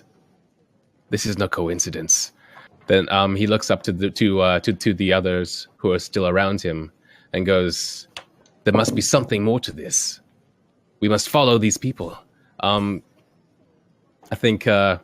Wait, the tiefling, not the tiefling, the halfling. I'm sorry, I'm out of character now. Yeah. The halfling stole the letter that I stole from him back, right? So yes. Because he's holding that letter, right? Yep. So right. So I choose to reveal to Mestria that I actually had that letter, I guess. So I say to Mestria, so that halfling, he had a letter earlier that I'm pretty sure he stole from that box. I was keeping it to myself because I had the letter, and frankly, this book has nothing to do with you. But he stole it, and he went with them lot. I think we must follow. Dragonborn, what do you think? That's what I've been saying the whole time. You're all connected somehow. It was my idea first, Dragon. I had a feeling it was coming. Well, The as you guys are saying this, particularly the crowd starts to walk away, and as Erudite's kind of mentioning, that all these prophecies have a reason. The crowds kind of make their way away from you guys and start to kind of peer back into their homes and kind of tuck themselves away. And you hear the mutters of, "There is no prophecy. They're a joke." You just hear I melt back into the crowd. Nora, you start to kind of like back off with the crowd, and Tiefling, where are you going? And the old man says, "Tiefling, you as well have been summoned. He needs you. I give you a name and you go with them. How's that deal? I am tired of the torment to my mind. You must at once Follow them and find out what he wants. He calls for you at the Fallbone Forest. You'll give me a name. I'll give you a name. He who calls out to me. Fine. It's done. Tell me. The Druid. The Druid. And Amnestra, your kind of your interest has been piqued by him mentioning the name or the class or the Druid. And he says, Bayuriel. He is calling you. And he needs you to go. He needs to go, that's it. And he doesn't want me to have the 2 gold. It's horrible. It's horrible! Do you see what I deal with? I'm not even from Ashrin. I don't even know you people. And I know that name. Amnestra, you are actually very, very familiar with the name Bayuriel. And nobody else knows this, but your character has been thrown away by Bayuriel. Hasn't been heard of for a very, very long time. He's probably about around his 800-year-old elf druid, and he's very famous for a lot of elves call him crazy about the dragons still being alive. He's very well known for kind of keeping people away from the Wormheart's demise, which is the large crater over by the High Elf Citadel. I never heard of him. You may not have heard of him. I may not have heard of him, but he chose us all. I play a part in your measly little prophecy. But it's true. I believe in the prophecy. It has to be true. If you won't let me get the 2 gold, he knows it's in my pocket. He knows. Can I intervene? Yeah? What is this prophecy that you keep on going on about? Something, I don't know the prophecy. It's something about the shadow and the realms of the world. I don't... What do you mean? Touch his forehead. I will not touch his forehead, Bayuriel. You are sickening me. I'm just a frail old man. And I can... Okay, fine, I'll do it. If you let me keep the gold. Okay. Good deal. All right. And he reaches out and he touches your forehead, Torin. And as he touches your forehead, you're kind of taken back, and he's still speaking to you. Do you see? Do you see the world? The shadow world amongst you. It lives. The prophecy. You want to stop it all. You better let me keep the gold. As he says this, the whole world pretty much dims. The color separates. The walls and the buildings start to deteriorate around you. And you notice there's creatures and shadows crawling around you. They don't see you. Actually, there's people in this, dead people. The crowds that you were normally seeing look very awkward. Their bodies are kind of twitching, and they're walking through you, and it's a bit hazy, and you're thrown off by this, knowing you're a paladin, and this is some very, very dark stuff happening right now. Who do you see? Do you see? And you're standing there watching this kind of wavy, saturated world kind of appear around you. The prophecy is real. It is here. It is here. And this is now. And Erudite, you are seeing this exchange, and Torin has practically gone sort of lifeless, and he's just sort of standing there in the palm of this old man's hand. It's a dark magic that you've actually read about. You've read about this magic where people are able to kind of send messages through a touch. Right. And you're very familiar with this. You don't know how to do it yourself. You've seen it done. You've read about it in stories. Very jealous. Yeah. Yes, you're very jealous. Yes. So how now? I'm going to leave it up to the other world. So Torin, he's got you. Do you want to say anything in this other state? So much evil. So much. You guys actually that are standing around him hear him say that. Krondum, when this magic was cast on his head, even Talia, you guys got this weird, eerie feeling. The whole kind of everything kind of muted around you guys. The whole town just kind of pretty much paused. But you guys are still kind of like your ears or your hearing is muffled, and you know that it's coming from this very source. You see this old man kind of holding, and he's pretty much leaning back, and his legs are not holding him up anymore. This old man's grasp as he holds this cane is literally holding this large dragonborn, as the dragonborn kind of floats and is leaning back. If the older man let go of his grasp, you would see this dragonborn probably plop down. It's a quite awkward situation, and it gives a lot of you guys like this crazy chill. You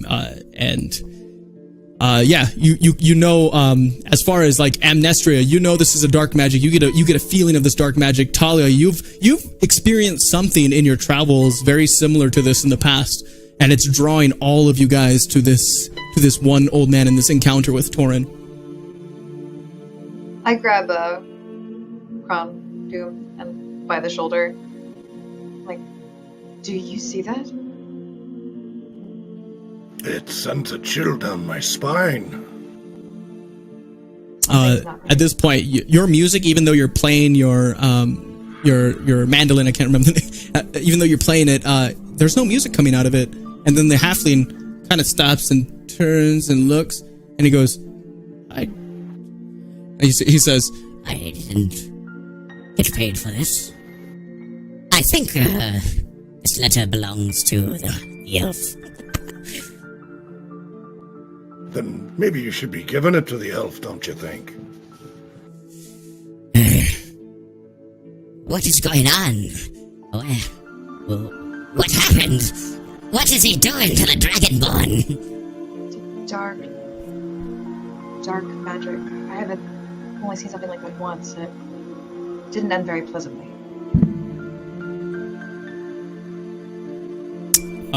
Erudite, you're still there in front of this magic, and he's just holding him, and Torin, you're kind of in this daze. He actually lets go of this grasp, but kind of pulls back, and Torin kind of comes forth and starts to see, Torin, you start to see the world kind of reappear, the colors and the buildings rebuild themselves. It's quite an interesting portrayal of what's happening. Everything that existed around you was there. You saw it in a totally different light, something you've never seen ever in your travels before. It definitely is pulling you forth. And then the old man says, "You see, the prophecy is real. You think you're the only one who has seen this? I see this every day. You measly group. You know nothing of the prophecy." And he says, "I will follow you on your travels to the Fallborn Forest, and I will show you to he who calls, if you must. But first..." Let's take a break. The old man just let go of Torin, and Torin has sort of came to, and he's now sitting there like, I don't know what's happening. Torin, you actually feel that you visited the shadow world. You actually you've heard of it, you've read about it, you've never seen it yourself, you've never seen such dark magic in your travels. You've dealt with, majority of the time, nothing magical except for your connection to the celestial world. But that's pretty much it. This was one of your first interesting encounters. You've never even been in battle, so you're a little startled. So all of you are kind of thrown off by what just happened. As he lets go of Torin, things like the whole hum of the town and your audible senses start to come back too, and you're starting to feel like, whoa, all of us were kind of involved in whatever just happened. And then the weird, like, the lady at the arcane shop, she peeks out the arcane shop and she's like, oh my gosh, right? Like, she has this interesting look on her face, like, and she slams her door shut. And you hear the sound of a lock on a lot of people's doors after that encounter. So Torin, you're standing there. He pulls you forth. Erudite, you're really intrigued by this as well. And Amnestria, the whole talk of Bayuriel, the druid. That really piqued your interest on this whole thing. Bayuriel has been known to be a great druid, and for the things that he's done for all Elvenkind, and pretty much for the whole world here. So I'm gonna leave the ball in your court. I think we should listen to the old man. I think the threat of the shadow is terrible. We must preserve the balance of the way things are now. We should go to the forest. Dragonborn, quickly, tell me, what did you see? I saw everything in chaos and ruins and undead. It was just pure evil, like nothing I've ever seen before. What must we do? I think we might have to listen to this old man, just for the time being. We definitely can't just stand here in the middle of the street. People are getting freaked out, to say the least. Yes, I have to agree. Let's go to this forest that the bard keeps on singing about. What is it, white-haired one? How close are Krondum and I? He's been dancing around you this whole time. No. How close are we to the? Oh, you guys were kind of making your way at the edge of town, so about the 30 to 40 feet away. Okay. So we don't. It's not a very big town. It's a very sporadic small town, but there's a lot more people than you would normally see. You're guessing that for the lot of you guys who have not been in this town, you're guessing that there's more parts of the town kind of sporadic and a little bit further away, and you'd have to travel to those shops and whatnot. But for those of you who have been like Kron, you know that this town is a very spread out town. Some buildings are in the forest, and yeah. Kron, is it correct? Should we approach them? Alas. I think we're entangled in the story together, so maybe together in numbers we will find out and be safer.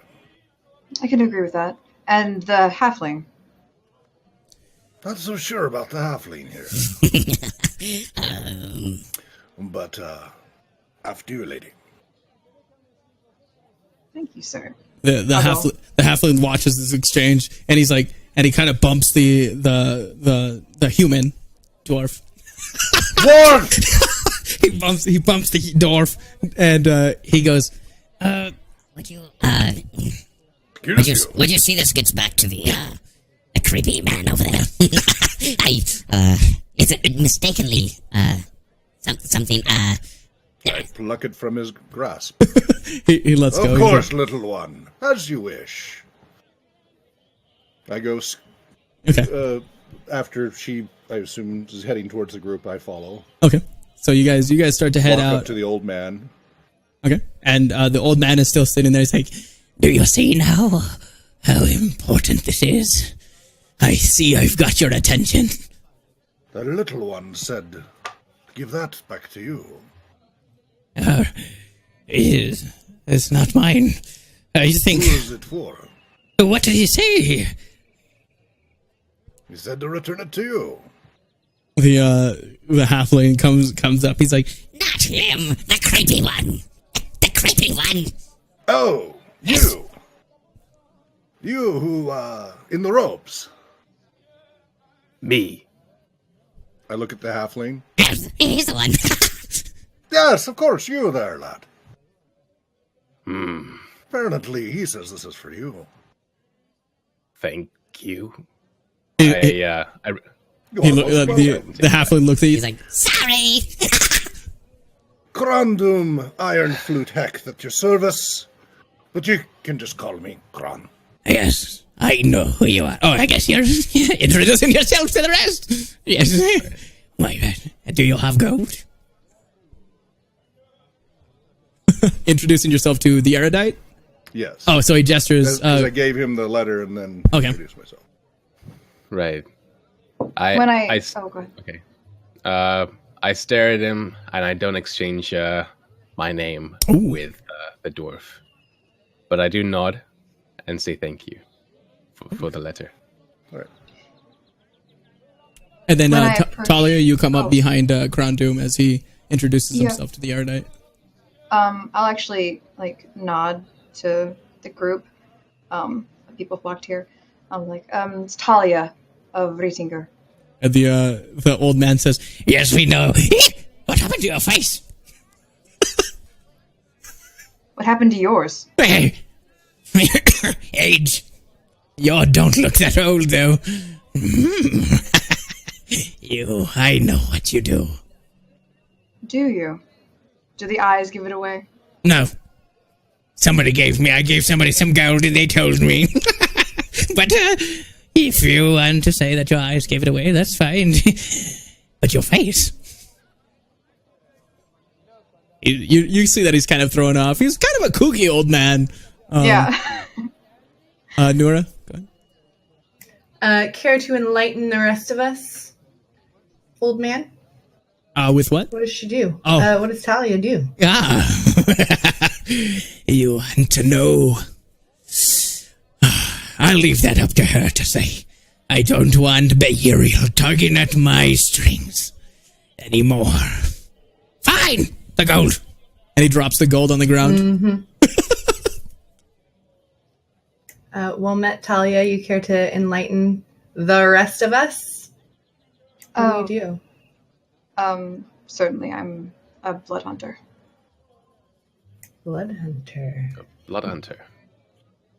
I've heard legends about your kind. Erudite, you have read about them as well. Have never met I one. haven't. They're a very scarce few. It's not a very big trade, but they usually keep to the south of Razia's fortress.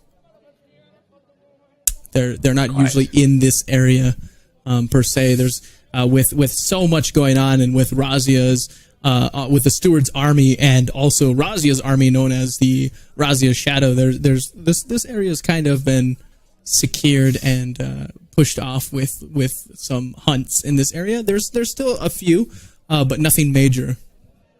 We do, we're known for the white hair, amber eyes. We hunt. And the face. Tell them about your face.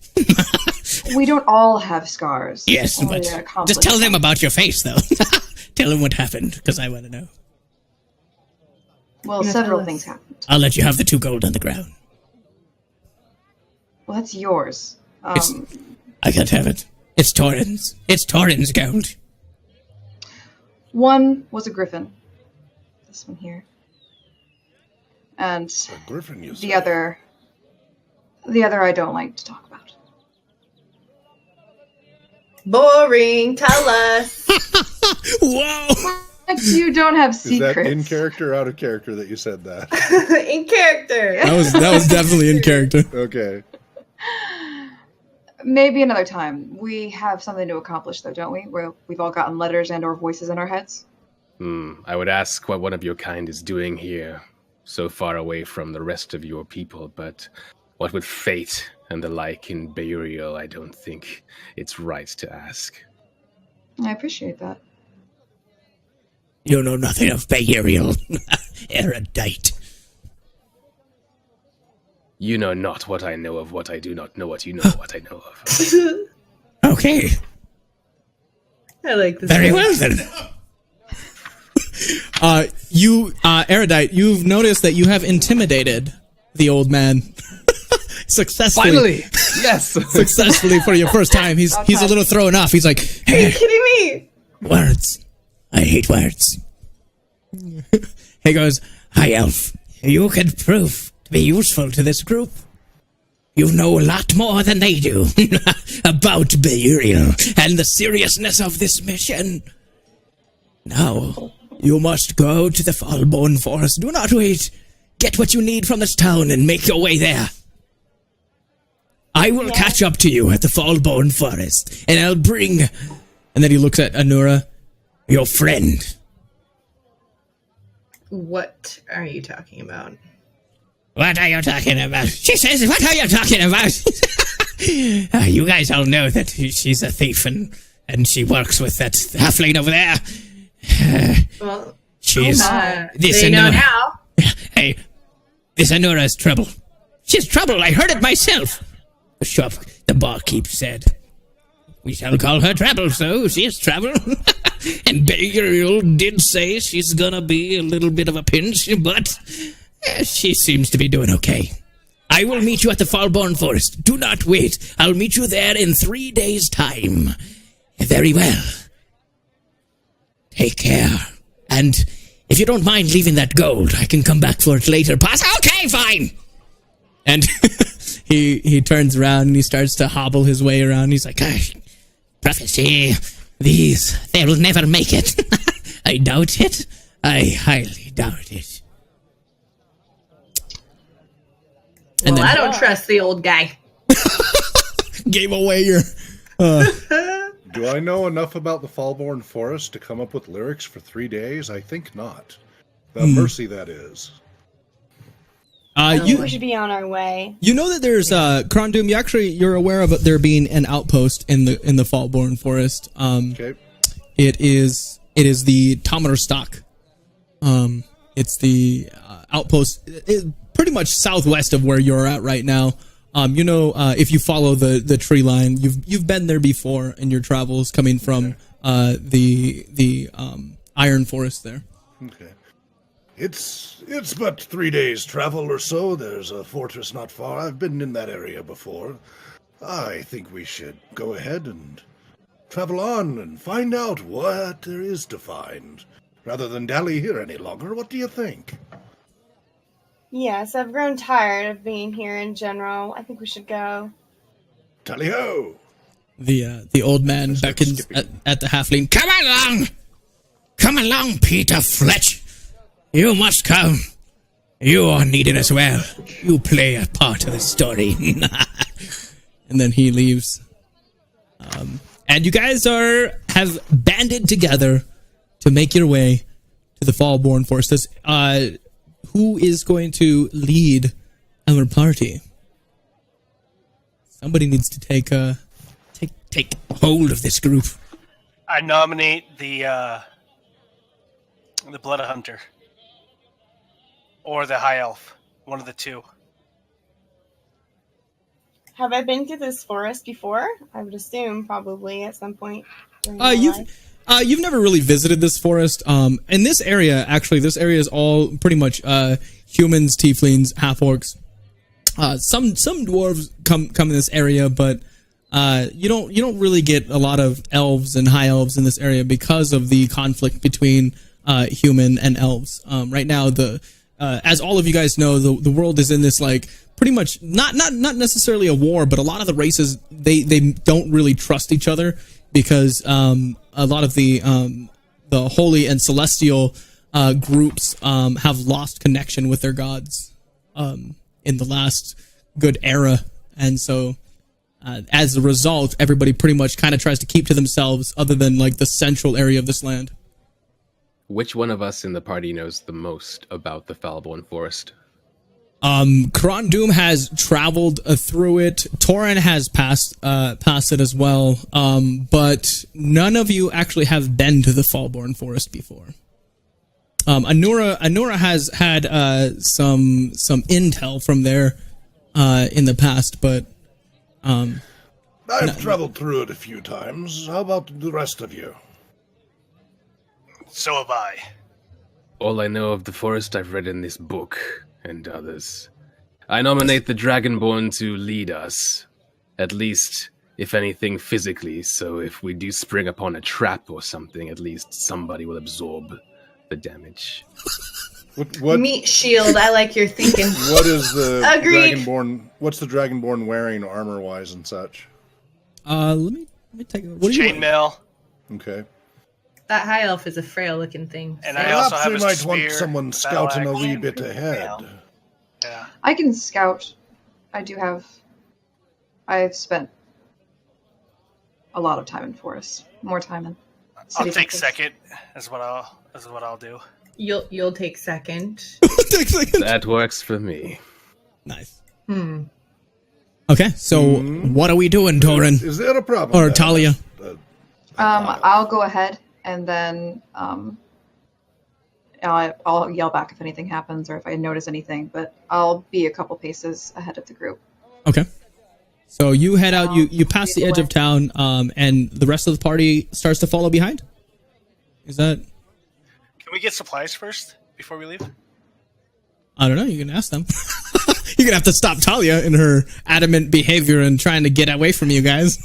I'm not trying to get away. I'm just used to scouting on my own. I'm not used to being part of a party. I'm used to the hunt. Try not to get too far out of sight, please. We can all travel as a group. How long I is think- the journey? 3 days. We'll need supplies. Yes. We'll need supplies. And I also will And need what my time is servant. it, anyways? What time of day are we at? It's about noon, 1 o'clock. Oh yeah, let's get some supplies and get the heck out of here. What kind of supplies do you think we need? So Talia, as you make it away, the rest of the party, I'm guessing, is going to the general store, possibly, or. I need to stock up on some booze for the road. So you're going to the tavern for I'm gonna supplies? head to the tavern. I'll meet you guys back here. What would we need when for I the am- journey? Food? What's that? What would we When I need for the am- journey? Sorry, go on. Possibly, yeah. Food would be a good one. Food and water, yeah. Water skin. Right. Or I wine mean, skin for others. When we are traveling, I don't want to stay too far ahead of everyone. I just want to make sure that, we're on a mission, so I don't want anyone to be following us or. Talia! Yes. I come running on up. Apparently we need to stock up on supplies and such before we hit the road. Oh, So perhaps of we're a course. little premature in heading out. I'll wait here. I was already ready to be going out on a hunt sometime soon. Great. So- Be as quick as possible. We'll be as quick as we can. When everyone walks away, I'll actually pull up my book and kind of lean up against a wall and be flipping through it. Okay. Torin? I'm going to pick up my 2 pieces of gold. Torin reaches down and grabs his gold, and the old man was watching it from a distance. He's like, threats! And then he turns around and starts walking off.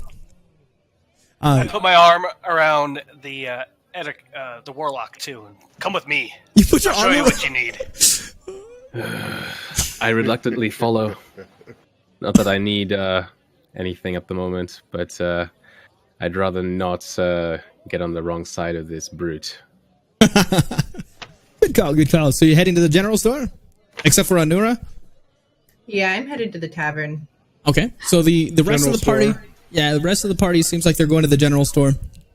Kyle, are you coming? Yes, I'll tag along. Much I mean, better. you're welcome to come with me. Beautiful. I look at the warlock. Okay. I take that as a no. Okay, I'll be on that. So Anura makes her way. You guys see her. She kind of just darts off and goes into the tavern there. The rest of you arrive at the general store, and you go to pull it open, but it's locked. Found it. Is there a note anywhere? Is it getting their lunch or anything? He says, "I don't want your kind. I don't want your kind. You and your prophecies. How'd you like our gold? I like your kind." All right. You hear the sound of a click. The door opens. He's like, "Come on in." The Come universal on in. tongue. Yes, gold is the universal tongue. Okay, what will it be? Party of adventurers? A gesture for the others to go on in. He makes his way back to his counter there. And you guys come in. At the general store, he beckons for you guys. He's like, what will you need for this prophetical adventure? We need food, water, maybe some tents. Food, water. Is there any place where we can get horses? Not around here. Not anybody that would be selling. You could probably make your way northwest to Almir. But nobody sells livestock in this area. What about the people who do have horses? There are a few, but they're pretty much owned unless you're willing to steal a horse. No, I have a horse. Oh, you came here by foot, actually. Yeah, you traveled by foot.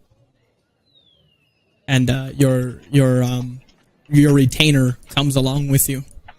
He's standing there. He's sitting there eating his bread. He's like, another adventure. Another adventure. He always wants adventure, this one. And he kind of leans up against the wall. And the guy says, what'll it be? Excuse me. Would you want our shopping lists individually here so they can... Yeah. If you guys want to pull up your adventure guide, it's in there as well. Unless Kron, yeah, you guys can shop from the general items. Oh, is that where we need to do it? Is through that interface? Yeah. Okay. Let me see here. I believe there's a way to get general items to you guys on this awesome software. Not sure how much money I'm supposed to have. It should be on your inventory section below your equipment. There should be a section that says treasure. Yeah, but they're empty. Oh. You broke. Let me look it up for you. Mm-hmm. Yeah, bro. Because druids should have it in this section. Okay. I bought some stuff. So The part we weren't prepared for. We actually have to touch buttons now? Dang it. I know. The items thing. Okay. Warlock, what do you have for supplies? Well, unless you want to eat a bag of sand. The Warlock actually looks like he's been on travels for a good amount of time. But he looks very, very encaptured by his book. It keeps catching you guys off guard. He'd keep double checking himself and like grabbing at his book and making sure that he still has it. Almost like an obsessive behavior. I'm gonna add the adventurer's gear. You guys should be able to see it in the chat room there. And for those, yeah, you should be able to click that, and it should bring up like a list of what the main adventuring gear is. See it. Minus some of the things like the focuses and things, but you can ask him if he has it. And I don't think there's any That's how much gold in you the have. adventurers thing, is there? oh, what's that? Amnestra, do you still need to know what your? So you just roll that and then Yeah, 2d4 times 10, right? Yep. that's how much gold you'll have.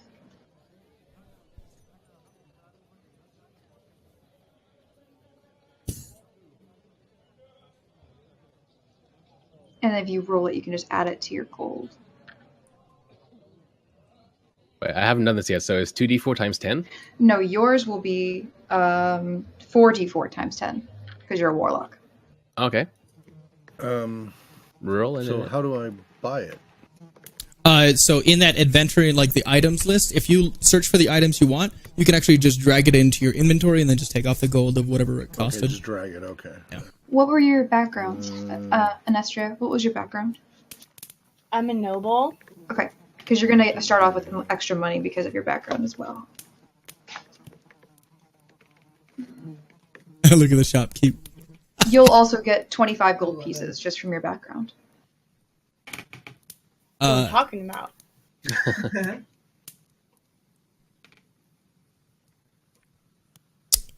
In your classes sheet, it should tell you how much gold you get. I don't see it here. Where did you guys find yours? In the book. Oh, you guys found it in the book. Yeah, I have a book here for you. The book.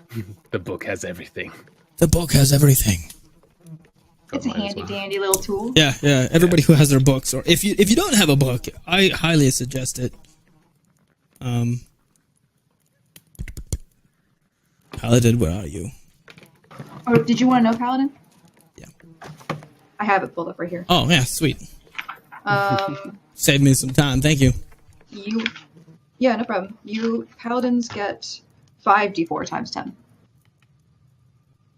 5d4 times 10. So the four-sided dice on the right there.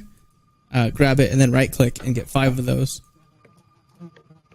And then if you, I mean, you can look No, at your that's a background if you don't 6. That's a 6-sided.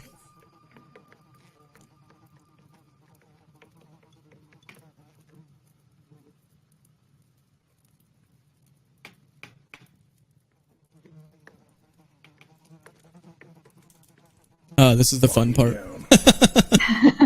He's just sitting there. He's just sitting there watching you guys like tinker through all the stuff and kind of push things around on the shelf. He's like, "You better not take anything." There is an adventurers pack too. If anyone wants to just buy that, that's what I bought, and it comes with a bedroll and things that you generally will need to go out adventuring. I think it comes with some rations as well. That would be a good way to start. That's what I did. Unless you guys wanted something in particular. Until I wasted my 25 gold. Oh yeah, that's right. Spending money like I got tons of it. I know. Actually, you do. Oh I do. I have a decent amount of money. It's all that monster hunting. I took a quick peek at your sheet and I was like, wow, she is wealthy. She is a wealthy blood hunter. She has been working.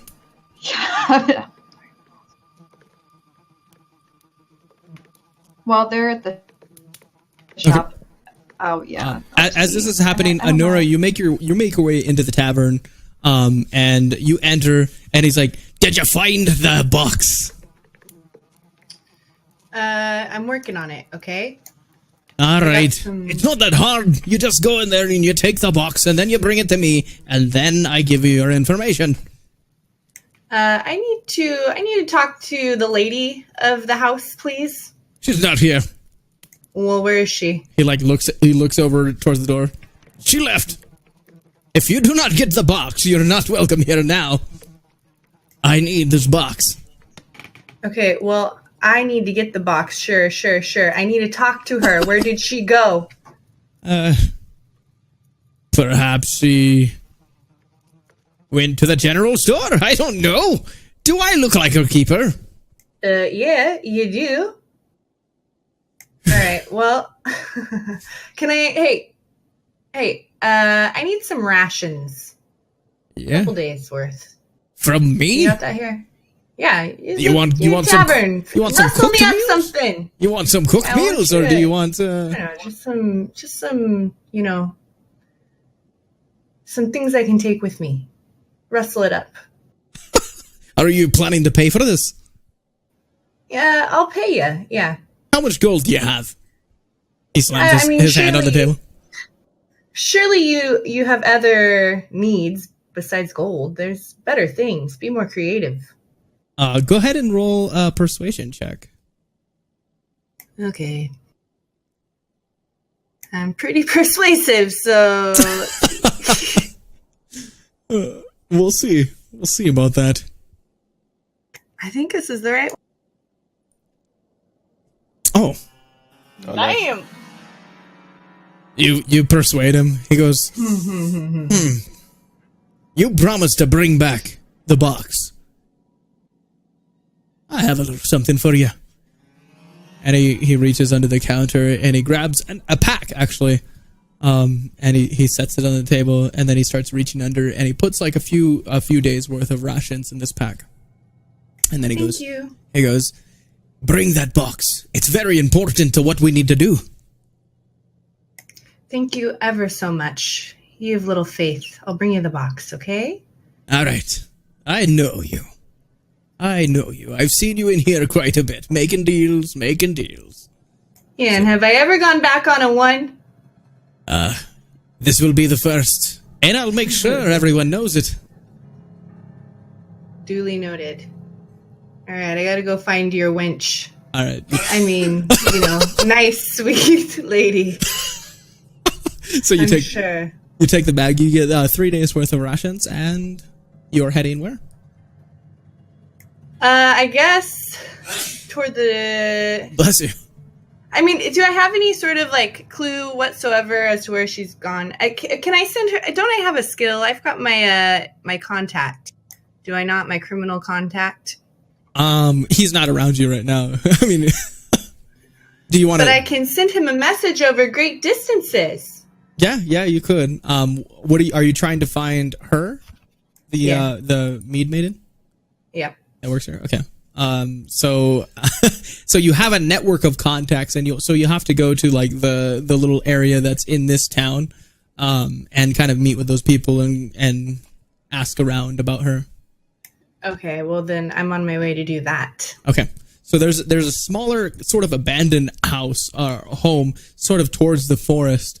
You start to head that direction. Everybody else in the general store, how are you guys doing? Have you got all your items that you wanted? Just about. All right. So he's like, all right. And you guys, did you take the gold and all that from your characters? Yeah, I don't really want to mess with picking at your guys' gold, but okay. So he takes the gold and he hands you guys your supplies, and he's like, I hear this prophecy is an important one. He reaches under the counter and he slides across two unknownly potions. Like there's no label on it, and he just slides it over. He goes, someone left this here the other day. I don't know what it is, nor do I care to know. Take it. It may come in use. And he slides it over towards the erudite, actually. So given my background as a sage and a wizard's apprentice, would I be able to, at a glance from the shape of the bottle, etc., would I be able to kind of guess what this is? You take a look at it, and you assume that it's a health potion. Probably a home brewing one. Right. Can I look at Torin and I say, Torin, take a sip of this. Just a sip to make sure. What? Oh God. And then Torin died. I run on over and go, Torin, no. We don't know what it'll do to a dragonborn's metabolism. Not yet. What is the elaborate you're experimenting with? Fine. I go back to my book. Warlock, let me tell you something here. There's absolutely no reason to test any of your cockamamie potions on me, okay? Test? I wasn't testing. You touched my shoulder. We're friends, are we not? We are friends. Exactly. Very well, carry on. And he kind of ushers you guys to head out the door. He goes, I'm done here. This is too much. This day is over. Cheerio. Very well. Safe travels to you all. And then you guys head out? Yes, thank you for your hospitality. Aha! And he grabs his drink. He's like, no, thank you for dying for us. Wait a minute. Dying for you. To the Fallborn Forest, the Fallborn Forest. Carry on, Trondroom.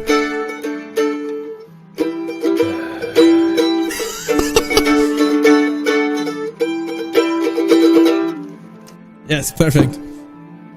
So you guys head out. He locks the door behind you guys. Anora, you head to this. You guys notice she starts heading the opposite direction. She's heading like northwest, northwest, and you guys are supposed to be heading southwest. And she's kind of making her way in a different direction. You guys notice her walking that way. Excuse me, there's Tiefling. Where do you think you're going? I'll catch right on up to you guys. What could be so much more important than our mission? I have some unfinished business that I need to, wrap up real quick. I mean, 5 minutes tops, I'll catch right on it. Do you need one of us to go with you? I'll go with her. No, I don't trust thieves. Yeah, I don't trust your kind either. Yeah, so that's why I prefer to go alone. As companion, I can tell. Yes, so I like you already. So you so you leave them, right? You pretty much just walk away. Yeah, I'm just gonna melt into the crowd. She melts again. She melts back into the crowd. She starts making her way right around the corner. You got to go through this alleyway, and then you can. There's a crossroad there, and you see the town. Probably about a good 45 to 100 feet above in front of you. Keep going. Yeah, I'll keep going. I don't see any of my contacts yet, huh? Can I follow her? You want to follow her? Okay, so Dragonborn starts walking, and she makes it around the corner. And as you make it around the corner, you're pretty much visited by some old friends from the voiceless ones. Some of them are kind of leaned up against the wall. It looks like, let me see here. As you make it around the corner, there's 5 people standing here.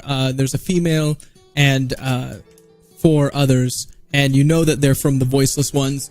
Immediately, your attention is caught by these few, and there's 3 of them up against one wall, and 2 kind of just sitting there picking their fingers with their knives. And one says, "Ha! Where do you think you're going?" I'm going wherever I want. Thank you Anura goes where she wants now, boys. She just decides she wants to leave. And then, all of them start laughing. This is not how contracts work. You work for us, and we had a job for you. Refresh my memory. The job was to stay here in Ashrin and scout out for this group of adventurers. And it seems like you've entangled yourself with them.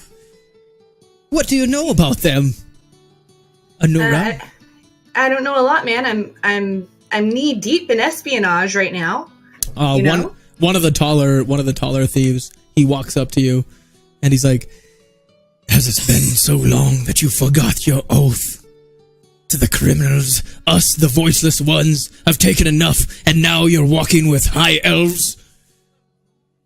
Do you want information or don't you? What information do you have? I told you I'm getting it. This is how it's got to be done. There's some sort of prophecy. There's some mysticism happening here. I've got you fooled, don't I? They don't suspect a thing. Perhaps. I think I'm one of them. Perhaps, but we can't let you leave Ashrin.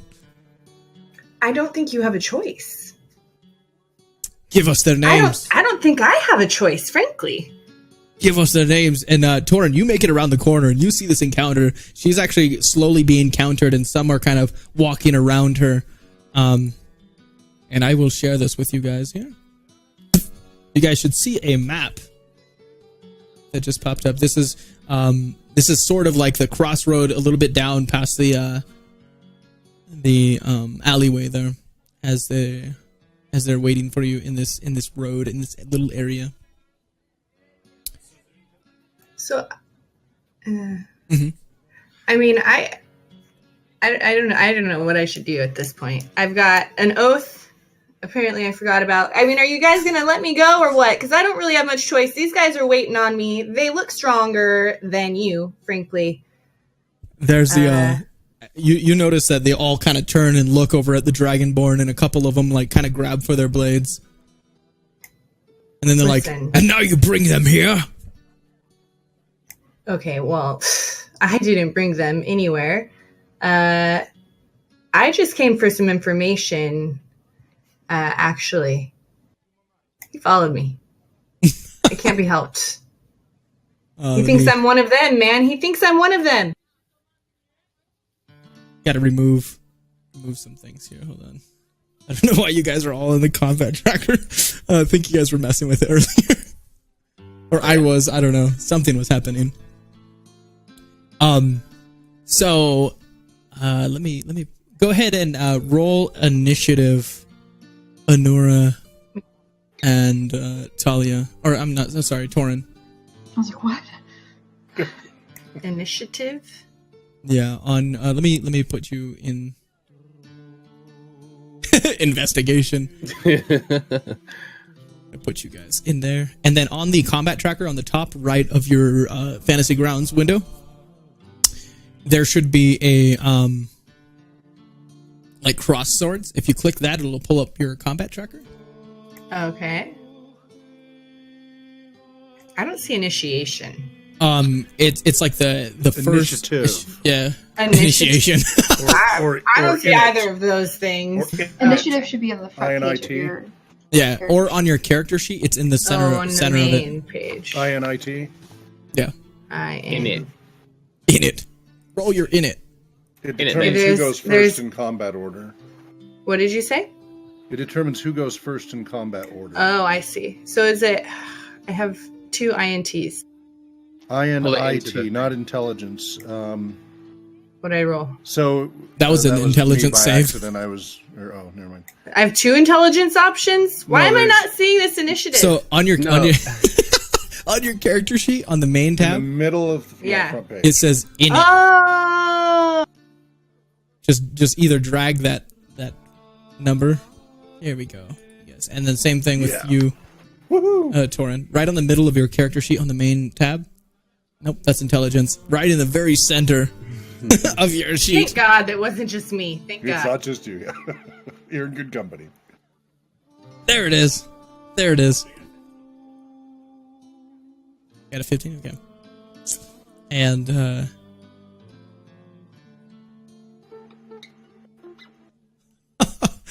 oh, yeah. This is going to be quite the experience for you guys. Is this our first combat? This is It is. this is your first combat. It wasn't very far away, and from the distance, the rest of you guys kind of can hear like there was a little bit commotion as they crossed the building. Torin is actually standing still, visible to you guys, kind of like grabbing for his blade. So after coming out of the mercantile, I headed over to Talia to say that Akura needed a few minutes to go wrap up something. She said 5 minutes. It'll be about 5 minutes for her to wrap up. And then momentarily after that, I look over to see what the commotion is over Yep. in that direction. Yep, and you see that Torin is actually pretty alarmed and almost looking battle ready. I Lauren, is there a problem? The bandits all look at each other. They're like, fools. Torm, And- do you respond? What do you want to do here, Tiefling? I mean, can I persuade them to back off? How do you want to do that? Um, You want to say something or? yeah, I have a pretty good deception, right? So I want to try and deceive them. Oh, okay. So I mean, can I? I'm trying to think what I could do. I'm pretty deceptive. Hey, Torin, come here. I'm gonna take out my dagger and I'm gonna hold it against his throat. And he's my prisoner now. And we're gonna back slowly away to the rest of the crew. Okay. And the bandits are gonna stay back, and I'm gonna let them know. I'll get what you need. He's mine. You can't have him. I need him. Dead or alive, I need him. So stay back. I have a bewildered look on my face. Like, okay. Okay, go ahead and Yeah, roll. come along. What What am I rolling? Go ahead and roll in your deception. Oh, damn. I say she kills it. How do you want to play this out? What does that roll mean? I don't even know. That's a critical roll. Nicely done. Which means that I win. Which means you can play this out, this deception out, pretty much however you want at this point. Okay, so we're gonna back slowly away. We're gonna head back to our group. I've got him, in my grasp. He's mine. The bandits respect me now and are backing away. I'm looking at Talia completely puzzled why she's holding a knife to the Dragonborn. Did you yell for him? What is happening? He didn't answer me, and now she has a knife to his throat for some reason, but he looks like he's They're like- cooperating. I don't know what's going on here. All of these I give him a little shove. the bandits kind of Whack. the one bandit that kind of walked up to you kind of holds back his men. He's like, "All right." He goes, "All right. Put your weapons away, men. Hey, let them be. let Anura go. And then, Torin, you're kind of thrown off. Like, how do they know Anura? And you're kind of putting two and two together, and you're like, what is she involved in here? And then one of the bandits actually kind of throws a fit, and like he like, kicks a bucket that was up against one of the walls, and he's like, God, she always gets away with things. And then he kind of walks off towards the area that walks towards the building that you were heading towards. And then the rest of them are kind of just still at guard, but watching you guys back off. You guys see Anura kind of holding a blade to Torin, and they're moving back around the corner. We should have took them. We should. I whispered to the tiefling. We should have took them. I know we could have taken them. There's more of them than you see here. I just saved your life, okay? I just grind my teeth. Now walk. I give him a shove, poke him a little with my dagger. You shove this giant dragonborn. You're like, oh. Yeah, get on. And just for purposes, I'm not sure if you guys are aware, our dragonborn aren't like dragon. They don't look like a dragon per se in our world. Did all of you guys read the playable description of what they look like? I just wanted to kind of make sure you guys knew he didn't have like a dragon's face or anything like that. He has like kind of like the eyes of a dragon, right? Is that right? Yeah. I'm 7 feet tall, by the way, and 300 pounds. So it's quite funny to see. How tall are you, Anura? I'm 5'8", I believe. Okay. Last I was measured. And you shove this dragonborn. So you notice play it along. Yeah, you notice he doesn't move when you first hit him, and then he's like, he kind of skips. Delayed reaction. Yeah. Oh, pretty funny. And they're still standing at guard. One of them's sitting there holding his blade. He's ready for anything. He doesn't. Anura, he doesn't kind of really trust what's going on, but he's sort of in a bind of whether or not he can get in trouble for his actions. We're not even out of the city, and people are already holding knives to each other's throats. Welcome to Ashran. This conversation is not over with. Well, so much for our Did first you say that to them? Yes. You shh. I'll cut your tongue out. All right. Shh. So you turn as she's like trying to usher you. You turn around. And you're like, this conversation is not over. And you notice that one of them actually grabs his arrow out and lets one go in your direction, Mr. Good Sir. Do we see this arrow come flying out from behind the building in their direction? No, you see the party. You don't even see him. You don't see the other guy. You just saw that Torin turned around and said something. Do we see the arrow come flying out? Oh, yes. You see an arrow come flying towards him, and this... I sling my mandolin and grab my sword and go running in their direction. Grab my sword. Well, and I'm quite an acrobat, so I duck real fast, trip Torin so he falls, and roll out of the way. What? Yeah, you heard me. A little more complicated. That's acrobatic, okay? Oh, that's awesome. That's good stuff. Okay, so Attempting to dodge the arrow. let me put them on this little map here for you guys. Okay, so he takes his bow and he pulls it back and lets one go. You take looks like 4 damage. So you get an arrow in your arm, boom, and you're like, ah! 4 damage. Does it? Yeah. So you notice that, and Anura, you're flipping around, you're rolling around on the ground, or? No. I've changed my mind. after the arrow hits him in the arm, she was like gonna take a roll. Yeah. And then the leader of the group is still he still hasn't pulled out his blade, but the one in the back that fired at you, he has. Okay, can I then? I'm gonna throw my dagger at the archer who shot. Okay. Will Kron and I make it over there by the next round, or do you think it will take more than? It'll probably take more than 1 round for us to get over there. You guys are not too far. If you guys are running right after this round, you guys will make it there. Wow, I heard something happen. Nice. The arrow? Got him. Okay. So you throw your dagger, and it actually it lands, which is surprising. Torin, you saw this happen. She reaches back and chucks her dagger. It was a pretty good throw. It was a direct shot, and it hits him in the exact same spot that he hit you in. And for a second there, he like stumbles back, and he's like, ah! And then it is. So the next bandit actually is going to respond, and he pulls out his scimitar, and then he starts running his way towards you, and then makes a swing to hit you, Anura. Toward me? Yes, towards you. So this is our attack. This is our bow dagger, or our bow guy. Okay. And then this is our bow guy. Yeah, and this guy comes running up.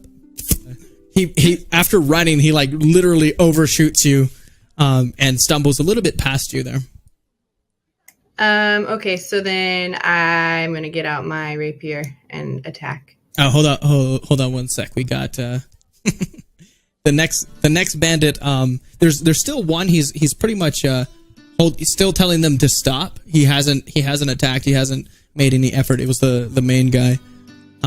So we're gonna go ahead and skip him. He's like stop, and but the other guy, he completely ignores it, and he pulls out his crossbow and makes a shot for the dragonborn as well, and he hits you. He go ahead and take another 5 damage. Oh, he did. You're pretty badly wounded at this point. I'm wounded now, pretty severely. Mm-hmm.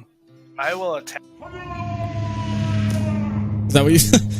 Yeah, that's what I sound like. So what do I hit? What button? Control? So, you miss? Oh no.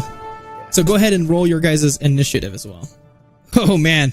So a bunch of you guys come around the corner, and the bandit that was kind of holding him off, now he reaches for his blade. But the one that took the first shot at the dragonborn, he pulls the dagger out of his arm, and then he throws it back at you, Anura. So you threw it back at me. We're gonna see if it hits. It missed. I rolled eggs. It's because I'm an acrobat. I rolled his scimitar, but it doesn't matter. Whatever. So he throws the dagger at you, and it just goes flying by you. Oh, good. I've got my dagger back. Erudite. Okay. It landed behind you though. Right. So is it my turn now? Your move, Erudite. Right. So in that case, I somehow, because of my high initiative, walk or saunter into the battleground ahead of Kran and everyone else. And I aim at the bandit that's nearest to those two. Okay. And I decide for the first time to use people keep calling me Warlock already, so I guess it's the cat's out of the bag in that case. So I'll just use a Warlock attack. Mm-hmm. I'll bring my hand out like this, look at my book, and cast Eldritch Blast at the enemy closest to Anura. Okay. And I cast Eldritch Blast, and it hits. It hits him. Go ahead and roll damage. So I rolled a 7. So you do an Eldritch Blast, and look at his moves. Kamehameha! So he fires an Eldritch Blast. You guys see him fire an Eldritch Blast towards this bandit. The bandit actually gets hit by it, and this electricity pretty much like wraps around him, and the bandit goes flying over the dragonborn, lands face plants, and is pretty much lifeless at this point. Boom, so Talia. Yeah. Cool. You are up. Blood Hunter time. See what happens. I'm going to grab. I have my sword drawn, and I yelled, "This ends now!" And I'm gonna run after this guy. Can you see that I highlighted him? While I'm running, I'm actually going to activate my Crimson Right because I get to use a bonus action. Okay. And so my eyes glow like brighter, almost like yellow, like gold almost. And my maximum hit points will go down. Yes, there we go. And now go. So you've Crimson Right. You guys notice that she grabs her blade, or it's on your back. Yeah, I pull it out. Oh, so you guys see her pull out her blade, and for the first time, you see this blade ignite in fire. I believe she chose. So Yep. the whole blade is like ignites and she starts running at this female bandit and takes a swing. Go ahead and roll your attack. Aye. I got 11 plus the 1, so 12. Oh gosh. So in one single swoop with her blade, boom! This whole it like slices through part of the bandit's arm, and the bandit actually falls and just dies. Like pretty much holds on and then she hurls over, and she becomes lifeless as well. So it is your turn, Kron. Alrighty then. So I've been running and running. So still these 4 bandits. Yes. Still the 4 bandits just sitting there. Swipe at it with my mighty blade. My little short sword. Let's see here. Oh, no battle songs, Kron? So you Give a mighty up! Rah! So you pull out your short sword and make a And swing. the blade did go snicker snack. This time, 19. This time, pretty large dwarf starts running over with his short sword, and he makes a swing and hits the bandit. Go ahead and roll for damage. The bandit kind of flinches, and so that one falls. That bandit falls as well. The short sword makes contact. The bandit flinches for a second, and it hits the bandit right on the upper shoulder here, in between the neck, and boom, the bandit falls. The bandit's actually still kind of breathing, and you notice that they're laying there and kind of just, they're in pain. Torin, it is your move. You're severely wounded. You've taken quite a bit of damage. I go after this one. Bandit 1. Okay. 13. You hit him. Yeah, go ahead and roll for damage. Big one. Did you just do 10 damage? Okay, so you hit the bandit. The bandit actually falls to the ground, severely wounded by your axe hit to the chest. The bandit's like, stop! Hold off! I'd like to kill him. He's Let's get the information first, and then you can kill him. Yeah, and Anura, I've got some questions. So I think what I'll do is I will use my healing word on Torin, because he's looking a little shabby over there, you know? Oh yeah, he's dying. A little bit broken. Maybe help him out a bit, you know? I don't want him to be stumbling around. Erudite, you seem very pleased with this. Oh, no, never mind me. He looks like he's dying. Wow, did you just do 7? Crap. Sure did. All right. Nicely done. It So I actually pull out the arrows. You're welcome. Thank you. Thank you very much. So she casts a spell, and all of a sudden, Torin, you start to feel, oh wow, it's healing. Not the type of magic you're used to, but very, very helpful in this situation. Anura, you are up. It is your turn. You have one, pretty much a bunch of bandits have been slain by your group, and there's one laying on the ground holding his chest wound, reaching up at Torin. So I'm gonna go up to that one, and I've got some investigating to do here. So you just walk up to him and crouch down, get pretty close. So I know the halfling, and I know the bar the mead made. Mm-hmm. They're working for you as much as they're working for anyone else. Tell me what's in the box. What box? What box are you talking about? You're telling me you don't know what your own people are up to these days? It depends on the contract. In this case, our contract was to stop you. Who contracted you? You know how it works. I can't tell you that. You'd have to kill me, or they would. You've known me long enough, Anura. And now you're gonna kill your own kind. You're gonna kill me. You're working with a dragonborn. He doesn't look like he'd be any use for you. I mean, at this point, you're on your last breath. I'm one of you. The bandit kind of leave me hanging. The bandit kind of looks over, sort of behind him, and there's another like building that kind of wraps around, and he kind of looks over there and he looks back, and he goes, "I'm gonna give you this. You let me live. Run now. They're coming for you." Oh, who's coming? Do we run? Ugh. That's all he says. That's all he says. Mm-hmm. I mean, run. We pretty much slaughtered everybody, so... Bring it! Can we check the corpses around us for loot? So you guys are kind of just standing around. You don't want to react to what he's saying. He's pretty much just standing there, kind of waiting, and he keeps looking back. I have my foot on the chest of the one I knocked down, and I'm playing my little victory song. I mean, can I get a higher vantage point? See who's coming? As you start to walk away, the bandit actually loads he pulls out his loaded crossbow, and he points it right back up at the dragonborn, and he says, "I'm giving you a chance. Go now." He's giving you guys a chance to... What do we do, group? Finish him! What is this bard? I'm kidding. That was out of character. I'm with him. Let's finish him off. No, I didn't say it. He didn't give you the information that he was supposed to, so we just intimidate him. I mean, who's coming? We don't even... I mean, I trust him.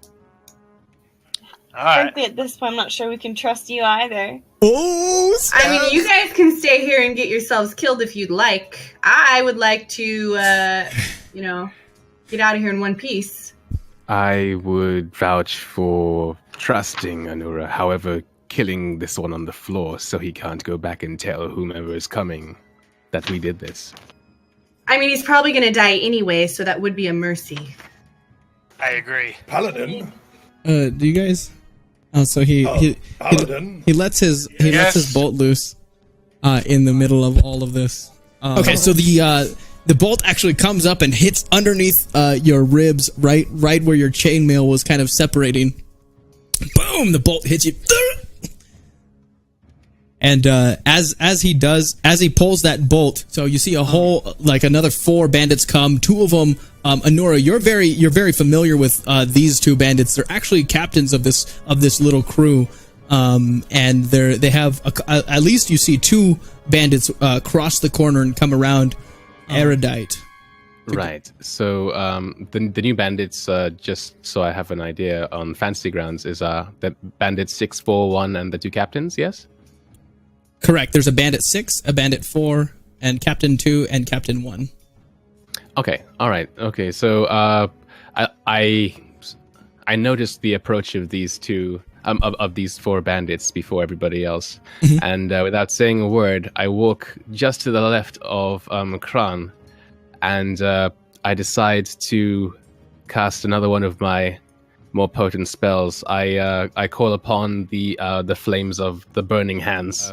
I hold out my hands with thumbs touching and fingers spread out. A thin sheet of flame shoot forth from my outstretched fingertips, and each creature in a 15-foot cone must take a dexterity saving throw.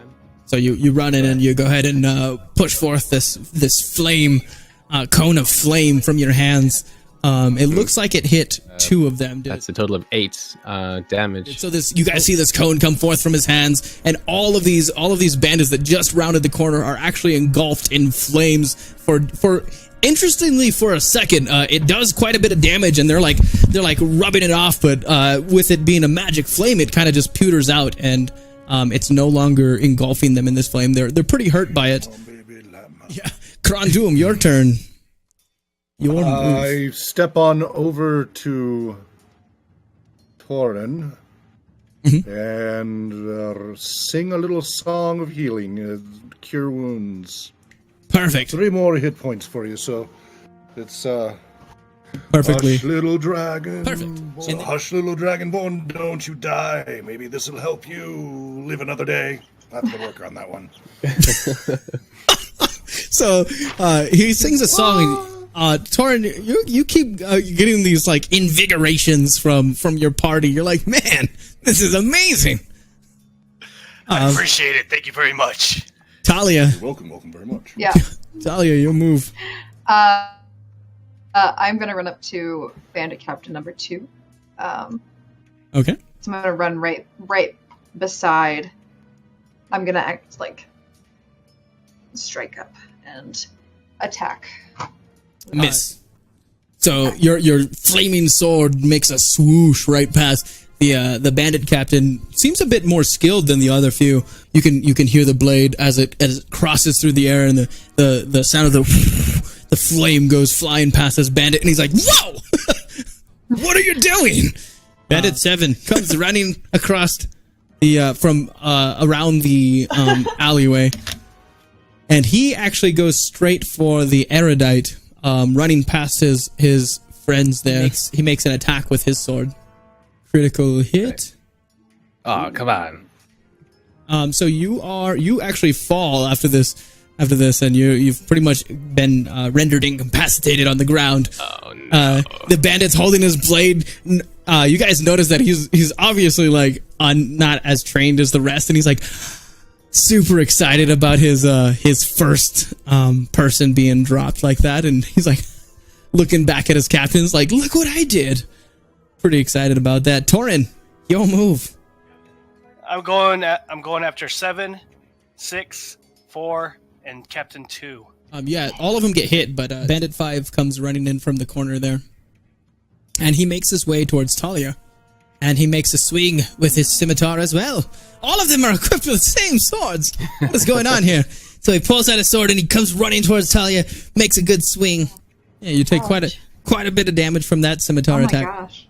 Yeah. And then it is Amnestria's turn. Oh boy. Your move. I'm Pretty really far away. Somebody help me. The bandit that let off that bow, he says, run! Yeah, we should go, guys. You Oh, think can we so? just flee from battle like that? Yeah, you can. We You're can gonna take our full leave. action. You're gonna leave the erudite. Oh, though. now you want to leave? No, can we grab him? Can we There's grab only him? And... 2 left that really. Well, I guess there's 3 left that can do anything. And I'm Jeez. gonna cast one of my cantrips, Thorn Whip, on him.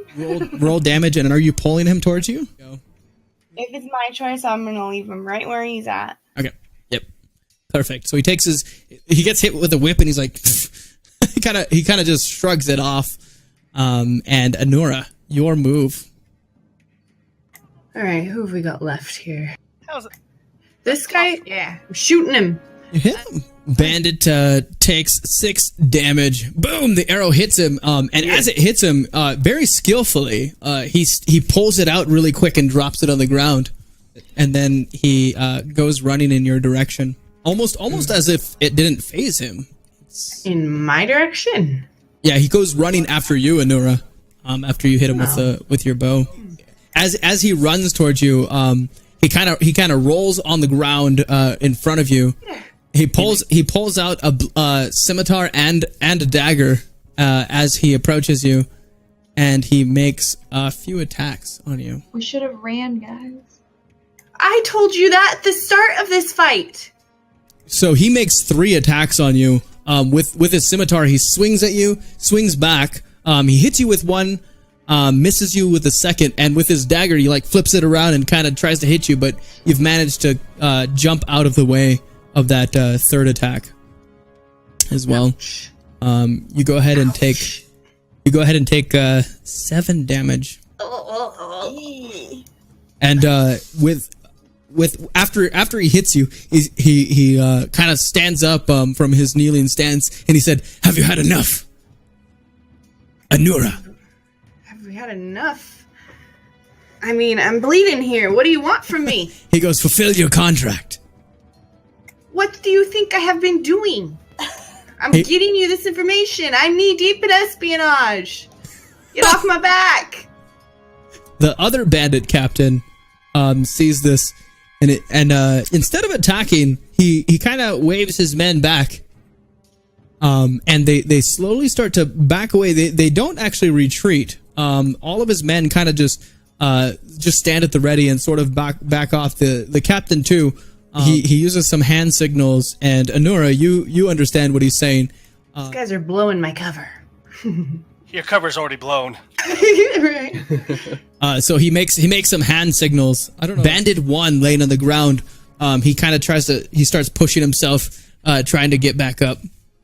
And then Krandum, your Okay, move. so I'm running over to Erudite Okay. and getting out the healer's kit and all of that. Anyway, I'm going to run the heal skill or medicine skill. Okay. Go ahead and Try roll. to stabilize him. Say, Erudite, look away from the light. Look away from the light, Erudite. You've stabilized him. He's still unconscious. That's fine as long as he's stabilized. Yeah. And we will go. And then, go ahead. Yeah. You have I think you have a bonus action as well that you can use. Yeah, then I will whip my instrument out and start playing to it's Bandit Captain to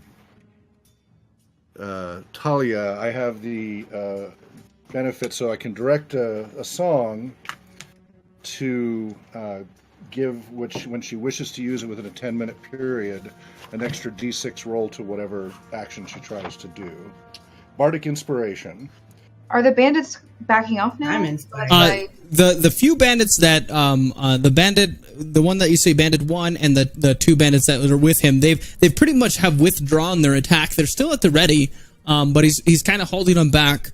And you've seen that he signaled Anura. I look to you, Anura, and I give you a look like, should I hold? Or Yeah, hold. Let's back off. Looks like they're moving back. Okay. I'm then gonna I'm gonna go over to the Erudite and see if there's anything I can do, whether it be helping like carry him somewhere or like assessing the situation. Really, I mean, you actually walk over to the Erudite. You do see that he's the Crown Doom has actually done some great work on him, and he's kind of stabilized. He just looks like he's sort of in a sleep. He does look like he was injured, obviously, but he's stabilized. He's no longer groaning in pain. He's just kind of in kind of a slumber at the moment. Pretty just unconscious, sleeping there. He doesn't look like he's taken any more damage. I'll hold my action. Okay. And then, so Torin, your move of it. I'm going to pick up the Warlock, and I'm going to start backing away. Oh, Good call. go ahead and roll a strength check. And meanwhile, I'm singing, "We're not running away. No, we're not running away. We're just bravely." On your character moving main in sheet, reverse." you could just double click on the strength. Strategic reverse. Thank you. That's what I was looking for. So you see this Dragonborn actually just grab him by his cloak, two-handed. It's still a little tough. He makes a good attempt and throws him over his shoulder. The Erudite kind of just flops on his back. The Erudite's book actually slips from his hands, and lands on the ground at My book. I'll grab that for you. I'll pick that up for you. Don't you fret. Oh snap! And the bandit captain that's in front of you actually sees the book, and he kind of signals over at the book for the men, and they start approaching it actually. But go ahead. Can I make a roll to grab it for him? Hey, those guys are dead. You can just pick it up. You're right there. Okay, I'm just gonna grab it and. Okay, so you reach over as these two bandits almost make an attempt, and they kind of pull back and look at their captain, and he nods. Amnestria's turn. If I go like this, it's like I'm looking at you. Come on now. I mean, that's the consensus. We're just gonna back away and let him go. You can do anything you want. I could drop. I mean, the I'm Warlock almost easily. dead. I think I have 2 hit points left. Yeah, Nora's pretty hurt. I'm not trying to go after anybody right now. You guys can all tell that she's pretty damaged, and then you have the Erudite. They allowed Torin to pick up the Erudite. I think we should take it as a sign of good faith that they let us pick up our wounded and are walking away. I mean, we killed a lot of their men, and they're letting us walk away. Well, it's because they're intimidated. Inconceivable. I know, but we're all like one hit is really hurting us. Like, All right, I'm I'm gonna I'll just cast a healing word on Anura then. Nicely done. Amnestria casts a spell, and Anura instantly, you start to feel completely healthy. I feel so nice. So you went from like a state of like serious injury to almost like a state of perfection. The magic, this high elven druidic magic, like flows through you, and you kind of regain your composure. Go ahead, your move. Well, I mean, can I just? I just need to know, why are you letting us go? He looks over at the party that you're with, kind of eyes them all over. Then he looks back at the first captain, and the captain nods, and he actually makes a signal to you. So he makes these like signs and symbols with his hands. None of you guys understand really what's going on. Nora, did you catch it? I did. I'm just gonna nod. I'm not gonna say a thing. Okay. I'm gonna step back. Okay. Back to my healing team. Perfect. At this point, have you guys pretty much all withdrawn from this combat?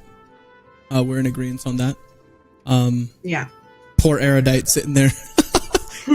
He can't say anything.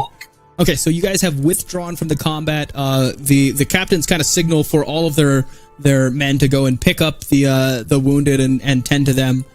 So they kind of just ignore the fact that you're standing around now. I am going to head and let happens. Krondum, I'll let you lead what happens next.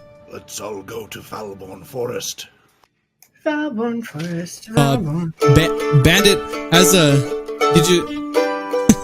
Falborn Forest. Falborn Forest. Perfect. I love that song. Bandit captain, one of the bandit captains actually overhears you say this to the party. And then he looks over at Anura really quick, looks over at the other bandits, and he kind of smirks at the fact that you said that.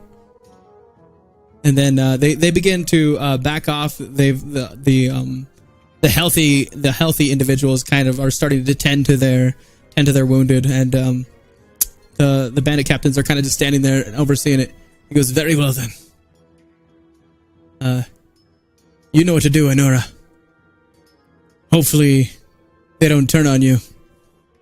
I am not trusting this member of our party at this point. Blabbermouth. I mean, kick her out of here. What do we need her for? Anura, after he said this, go ahead and roll an insight check real quick. this is kind of sketchy. Let's go to the abandoned woods with this person who, Oh my god. the bandits are like, oh yeah. You got to roll it in the chat window. So you can see the smirk on his face as he almost intentionally said that for your party. He raised his voice loud enough for the rest of your party to hear, and then he smirked at you. And then they kind of wander off. They've pulled all of their men out of there, and they have disengaged battle. Well done, party. Well done. The the halfling comes from around the corner. He goes, I've never seen such a wonderful battle. You guys are doing excellent. I will see you all at Falborn Forest, apparently. Yeah, tell the world. Tell everybody. Well, there's a number one hit single about it, so, you know, it's not at this point, does anybody want to heal our erudite? Yeah, I feel like we definitely need to stick around in town and heal up. I could use some. Heal the erudite. Let's go to the inn and rest. Yeah. Okay, so you guys make your way back to the Black and Tan. I love the Yeah, black we and should probably tan. have So- a discussion about Best drinks in town. So First Torin round's is on me. Torin. Do you guys want to try to heal him or Erudite so he can walk, or is Torin just gonna drag him there? Torin, don't you have a heal? Yeah, I have healing. I'm quite happy just riding his back, to be honest. Go ahead and Fine. I'll just carry him. go ahead and roll. Are you sure you don't want to roll that heal? Oh wait, you don't have a heal spell. Get out of here. Not on there. Oh, we'll talk. We'll figure that out. Yeah. So you just carry him back to the tavern. Everybody's kind of just letting him lay there lifeless. That's what you get, Erudite. So you guys make it to the Black and Tan. As soon as you enter, the barkeep looks over at Honora and he shakes his head. And then he looks at Talia. He's like, "Ha! Welcome back. You're here for another door, I assume." I shake my head and I don't even. And at this point, Honora, you see the he bangs on the wall behind him, and she goes, all right, I'm coming. And you hear it from behind the wall. It's a bit muffled, but she makes her way out there, and she goes, "What'll it be?" And it is the Meat Maiden. This whole time, we went out there because Miss Honora needs to find this lady, and she's in this tavern the entire time. She was not in here earlier, okay? She was not here. This is entirely your fault. All of this is your fault. Oh, good lord. Okay, so I'm guessing you guys are arranging rooms. Yeah. Yes. How much do at this point can I talk? Am I able? Yeah, I haven't been healed You've yet. you've kind of came to conscious. You're really in pain though. You're sitting there hanging on his back still, and you just see the dragonborn's rear end as you wake up. Your face is pretty much smothered there on the small of his back. His scaly cheeks. Okay, all right. Scaly cheeks. All right. Well, from my mount, do I say how much does it cost? Then I mean, like to the innkeep, like You how ask much about. is it gonna cost? Yeah, how many rooms do you have? Like, He says he goes. He kind of waves over to the Mead Maiden, and she goes, "I'll take care of it. Don't worry." And she walks over and she goes, "It'll be let's do 1 gold per night. We have 3 rooms, so you will have to share." I'll just sit in the corner. I don't really need to sleep. High elf you go into the corner. Yeah, you meditate, don't you? So the high elf just kind of puts her chin up and walks off away from the party and just kind of sits there and leans back against the wall. So, it's like, what, 2 o'clock in the afternoon? Yeah. If that. Do we need? So, if we do a short rest, which is 1 hour, he'll get recharged a little bit, and then we could hit the road and make a good 4 to 8 hours of travel before we call it a night and get a long rest, and then be all healed up the next morning. Could we have a meeting about the bandits and Honora and you want to call to order a little meeting in one of the rooms? We're all going to be going into the forest with her, and I'm a little unnerved from the signs from the bandits and everything. So. She certainly can't be trusted. Oh, also, I mean, you can't be trusted. Who are you even? Where do you even come from? All I know is that How I are don't we trusting associate you? myself with bandits. Ooh, You just did. Yeah, I just healed all of your asses. I'm gonna hit her. So Talia, the barkeep actually looks at you and he's like, "Could you put the blade out?" Your blade is still flaming. Is it? I will grab the hilt and I will. Okay, so the blade pretty much turns off. The few people that are sitting at the bar kind of have been like a little bit uneasy, and they're like, "Oh god!" And so they're like, "Yeah, that'll do it." And they all put some coin on the ground, and they kind of scurry out of the inn, and it's pretty much empty. It's just you guys in this inn now, because Talia's portrayal of the powerful sword. Thank you guys so much. This was Legends Through Shadow, our very first episode. Everybody have a good night, and we will see you again next week on Friday at 10 p.m. Bye, everybody. Thank you very much. In a time of war, the law falls silent and fear strikes the people of Sadasta. Yet a spark of hope looms the hearts of those who believe. The Inkslingers have written the beginning and the end, the rise and the fall. Thus, our gate will begin its saunter at the source. This is the fate of our adventurers, and the prophecy depends on the choices they make.